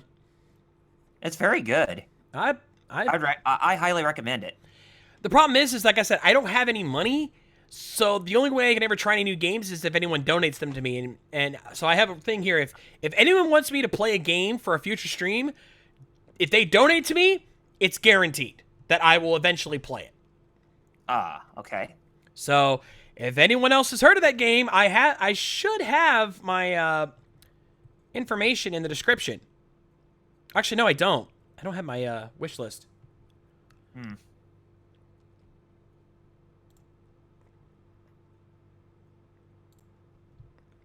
So I'm going to turn that off here for a minute, and I'm going to actually pull that up.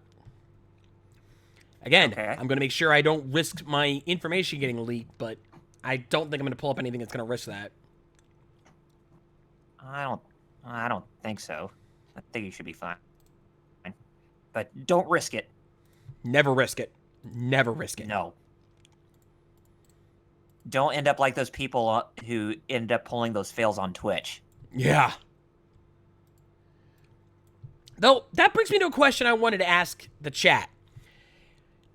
Because I don't know if I'm actually going to do this, because I don't know if I'll be able to dedicate myself to this, admittedly. But I've contemplated the idea of actually creating, moving my Shades plays to Twitch, making them a little more regular. But the problem is I don't know what game I could do on a regular basis to make that work.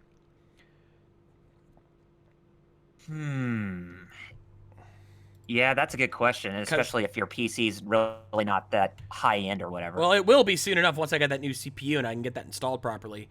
Then I'll have a 6-core processor. I might have some fun with it. But, like, I don't do CSGO. I don't do League of Legends. I don't do WoW. Like, I don't know what I would play.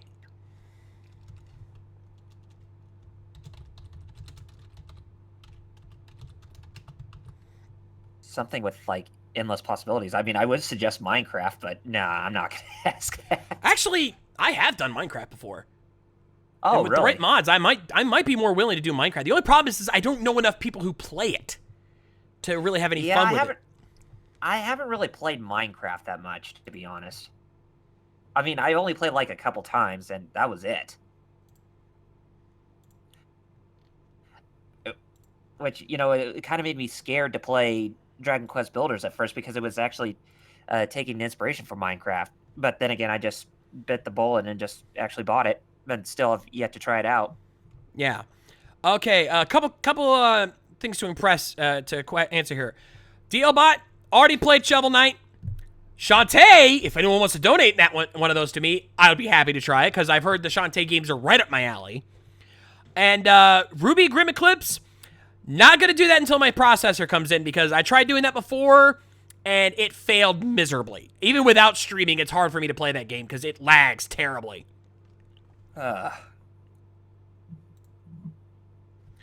But if anyone wants to donate to me any one of the Shantae games, like Pirate's Curse, I will be more than happy to try it. I would love to. In fact, I'm looking forward to the new one that's coming out, Half Genie Hero. Yeah, I was just going to ask you about that. Yeah. If you were looking forward to Half Genie Hero, yes, I am too. As a matter of fact, Jake Kaufman, aka Vert's last soundtrack he's doing for Way Forward. Yeah. Actually, we were talking about Christina V earlier. She sang the theme song. And I have the MP3 for it. Nice. In fact, I will say this right now. When I post my interview with Christina V up in the next week or so, hopefully, I will be using her song, Dance to the Danger, as, like, the intro. And you can find the song. It's on her YouTube channel. It's available on her YouTube channel, and you can download it for free from there. Like, she has the link where you can download it for free. That's how I got it. And it's so worth it. It's a great song. Mm-hmm.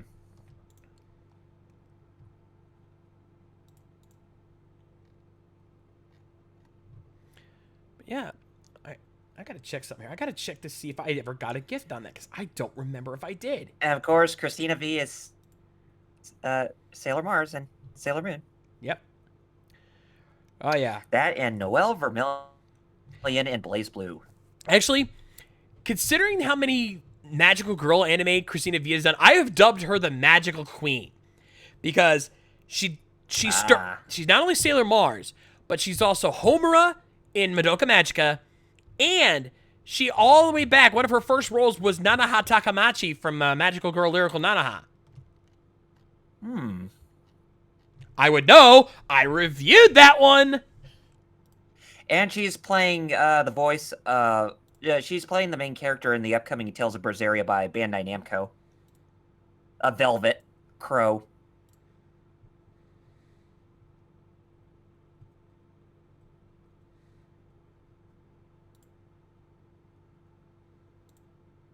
And the crowd went silent. And I'm trying to do too many things at once. Oh, sorry.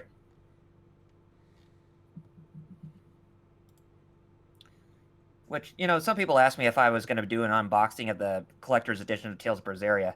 Probably not, since with the Nintendo Switch reveal, I'm going to be saving my money towards that. But probably the last collector's edition I'm getting before that comes out is probably going to be Horizon Zero Dawn.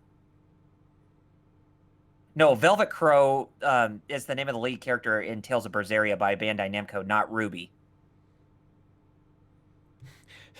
So many characters to keep track of. It's insane. Yeah. And besides, Christina V is a more well-established voice actress. Oh, So easily. She doesn't work for Rooster Teeth. Well, that's not to say now let's be fair. There's actually some prominent voice actors who have worked with Rooster Teeth. I think True. I want to say Vic Mignogna's worked with them. Because there's been some major True. voice actors who's worked on Ruby. True. Mm-hmm. I guess I could give them the benefit of the doubt on that. They do have good connections. And DLBot 2016, Velvet Crow's last name is spelled Crowe, not QROW. I don't know where you don't have to. You don't spelling crow from. By the way, you don't have to call the numbers out. You can just call him DLBot. We know who he is. Okay.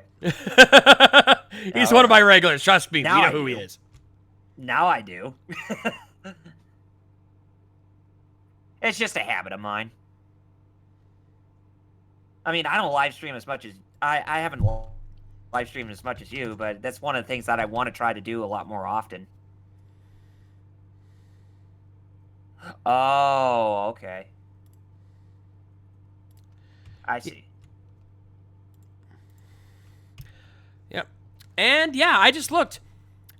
Okay, so it's official. That mega pack that Bobbert sent me must have automatically gave me sister location because I did not have it. He did not. Nobody gifted that to me recently. That was something that just got added.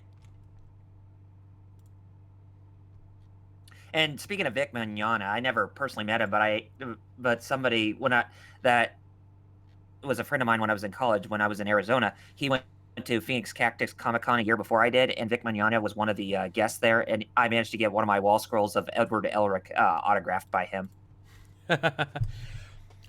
True. Little story. The original anime, not Brotherhood, because Brotherhood did not exist yet. At the time, yeah. Actually, ShadowCon 2010, I actually got to interview him. Very first ShadowCon convention, I got to interview Vic. He's an interesting guy. Like, and I mean that in a good way, but he's quirky. Like, how do I describe this without being insulting? Because I don't want to insult the guy. He's a great guy. But he's kind of in his own world when you talk to him. Because I want to say he has an ego, but he doesn't have the bad kind of ego. No, nothing like that. No, he doesn't have the bad kind of ego that he seems like a self-centered douchebag. No, he doesn't. He's not like that. No. But you can definitely tell he knows where his fame is. Mm-hmm. That much I can say. He knows he's a popular guy. He knows he's beloved by his fans, but he doesn't make himself about that. It's not bad. Very weird. He's not bad like Broly, the guy who he voices in the Dragon Ball Z franchise, or the Dragon Ball franchise. Exactly. No, I wouldn't even say it's like that, DL Body. He's not like Scott McNeil. He's just insane. He's just crazy. That's a whole Kid other. Masters anybody from the Street Fighter cartoon? Oh, dude, we know Scott on a personal level. Like, I'm not even kidding. He's a regular at MetroCon, so we've become pretty much like friends with him. He knows us as soon as he sees us. Yeah, I mean, he's a great voiceover, but I think he voiced one of my least favorite characters from Inuyasha, and that's Koga, the wolf demon. Every voice actor is going to have that one character that you're not going to like. It's just kind of the way of things. You don't worry about what roles he's like. And with how many roles Scott has done, it's inevitable he's going to have at least 2 or 3 of them. Oh, yeah. But he always brings his best to every role. Like, if you've ever seen any of the stuff he's done, and he still loves what he does. It's crazy when you talk to this guy. When you go to, like, just go watch Like, again, I mentioned my buddy TJ Omega earlier. He has recordings of every Scott McNeil panel at MetroCon from, like, 2009 up. Oh, wow. Yeah. Go watch any of them. Though I do recommend 2009, and not only because it was one of his sillier years, but because yours truly kind of makes an appearance in it, unintentionally. Yeah. I didn't know TJ at the time. I had never met him. So I was just acting out, having fun, and I kind of pissed him off that year. Oh, ouch. He's forgiven me. But yeah, go watch that video or a set of videos because it's like 4 parts because it was back in the day when YouTube didn't give you unlimited time. But No. you watch all 4 parts, and I guarantee you will laugh your ass off. It's hilarious what Scott does at these panels. And it's even better when he has company. When he has someone up on the panel with him, he could play off anybody and just go. It's insane. It's hard to imagine what's the best voice he's ever done. Oh, he's got too many to count. Yep. Well, Solar But Star, again, he only first time I can't. knew about the guy was... I was Sorry. about to say, first time I ever known him was Street Fighter, the cartoon on USA Network. Ah. But yeah. That was And Solar solely Star. based off the movie. But Yeah. anyway, go ahead. No, sorry. Solar Star, the only reason he didn't want to cancel. Let me tell you. I can tell you right now. He did not want to cancel. The only reason he did was because he got a gig. He got signed onto a gig, and they couldn't move him around. He couldn't get out of it. But if he could have, he would have. He was going to be in MetroCon this year. One of those contracts, basically. Well, it was more that the filming day was on the Saturday of MetroCon, Ah. so he couldn't get out of it. That was why he couldn't make it. It was more that the gig kind of forced him to cancel. Anyway, Yeah. I'm gonna call it here because we're pretty much done. Yeah, I'm gonna be needing to get to bed pretty soon. Yeah, And my dog's calling me. I hear him. I can hear him back there. Yeah. But that's going to do it for us here Adorable tonight on the little Shades thing. Plays. Let's talk about what's happening the rest of this week here on RVTV. Tomorrow night, Rift Down with TWK and the crew, checking out the latest WWE SmackDown and providing their randomness like they always do. Be sure to check that out tomorrow night, 8 p.m. Eastern, over on the RVT YouTube channel. Then on Wednesday, join us for our new Tabletop RPG as our journey through the Ninth World continues. Myself, Matty J, Mike Shell, and Mildred the Monk will be playing some Numenera. And we've got something a big surprise in store for you guys this Wednesday. You don't want to miss that. Join us Wednesday at 9 for that. Then on Thursday, Ranger Recap Live as we check out the latest episode of Power Rangers Dino Supercharge. And, of course, deliver the Power Rangers news of the week and your emails and comments. So make sure you check that out Thursday at 9. Then on Friday, it's PS3 game night. Join Matty J and the crew for some more GTA 5 online.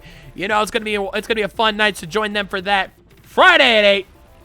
Then on Saturday, it's SNN Gaming with Tony Helms and the gang, playing more Borderlands online. It's gonna be wild. It's gonna be crazy. It's gonna be nuts. So join them for that this Saturday. Then on Sunday, almost caught myself there. No Toku Riffs on Sunday because it's going to be Hell in the Cell, WWE Hell in the Cell, so Maddie and Easy are going to be busy with that, and not even going to be making up for the next week after that because we've got Ranger Stop around the corner, so we're going to be out for the next couple of weeks, but we'll be back before you know it, and we'll have Spade Ace in tow, so make sure you join us for that when that time comes around. And then finally, join us next Monday for the Rising Sun podcast, the official anime podcast of RVT. It's going to be Mike Shell's pick next week, so join him along with Yami Enji and I as we check out some more wild and crazy anime next Monday, 9 p.m. Eastern, over on RVTV. Anyway, that is going to do it for us here tonight. I want to say a big thank you to Double RPG for joining us, man. Thank you so much, sir. Oh, absolutely. Anytime. If you need me to come back on again on any time soon, then definitely let me know ahead of time. Absolutely. Got anything to want to plug before we leave? Yeah, you can find me on youtube.com/rpg reviews. I do live streams. I do reviews, videos. I just pretty much do whatever the hell's on my mind. I just like to be fun and just put out a lot of content. So I'm currently doing live streams right now. I don't have a fixed schedule on when I want to do live streams and all, but be expected for me or expect me to actually do a lot on World of Final Fantasy in November, as well as Dragon Quest Builders, because those games just came out this month, and I want to spend a lot of time with those games as much as possible, since I'm getting done with my Halloween live streams at the end of this month. And I think I'm going to end off by, my October live streams with the Halloween theme with Bloodborne on the PS4. So be on the lookout for that. I don't have a set time yet, but I will definitely post more details on my Facebook, which my Facebook group page is also Double RPG Reviews. But anyway, if you like what you see on my YouTube channel and on Facebook, then be sure to follow me on there. And on YouTube, definitely hit that subscribe button, as more support from you guys will mean that more content is coming from me in the future that you're not going to find anywhere else. So thank you so much for having me on here, Shades. It was really fun tonight, man. Thank you as well, man. But on behalf of Double RPG, I am the Shades, and we will see you guys next time.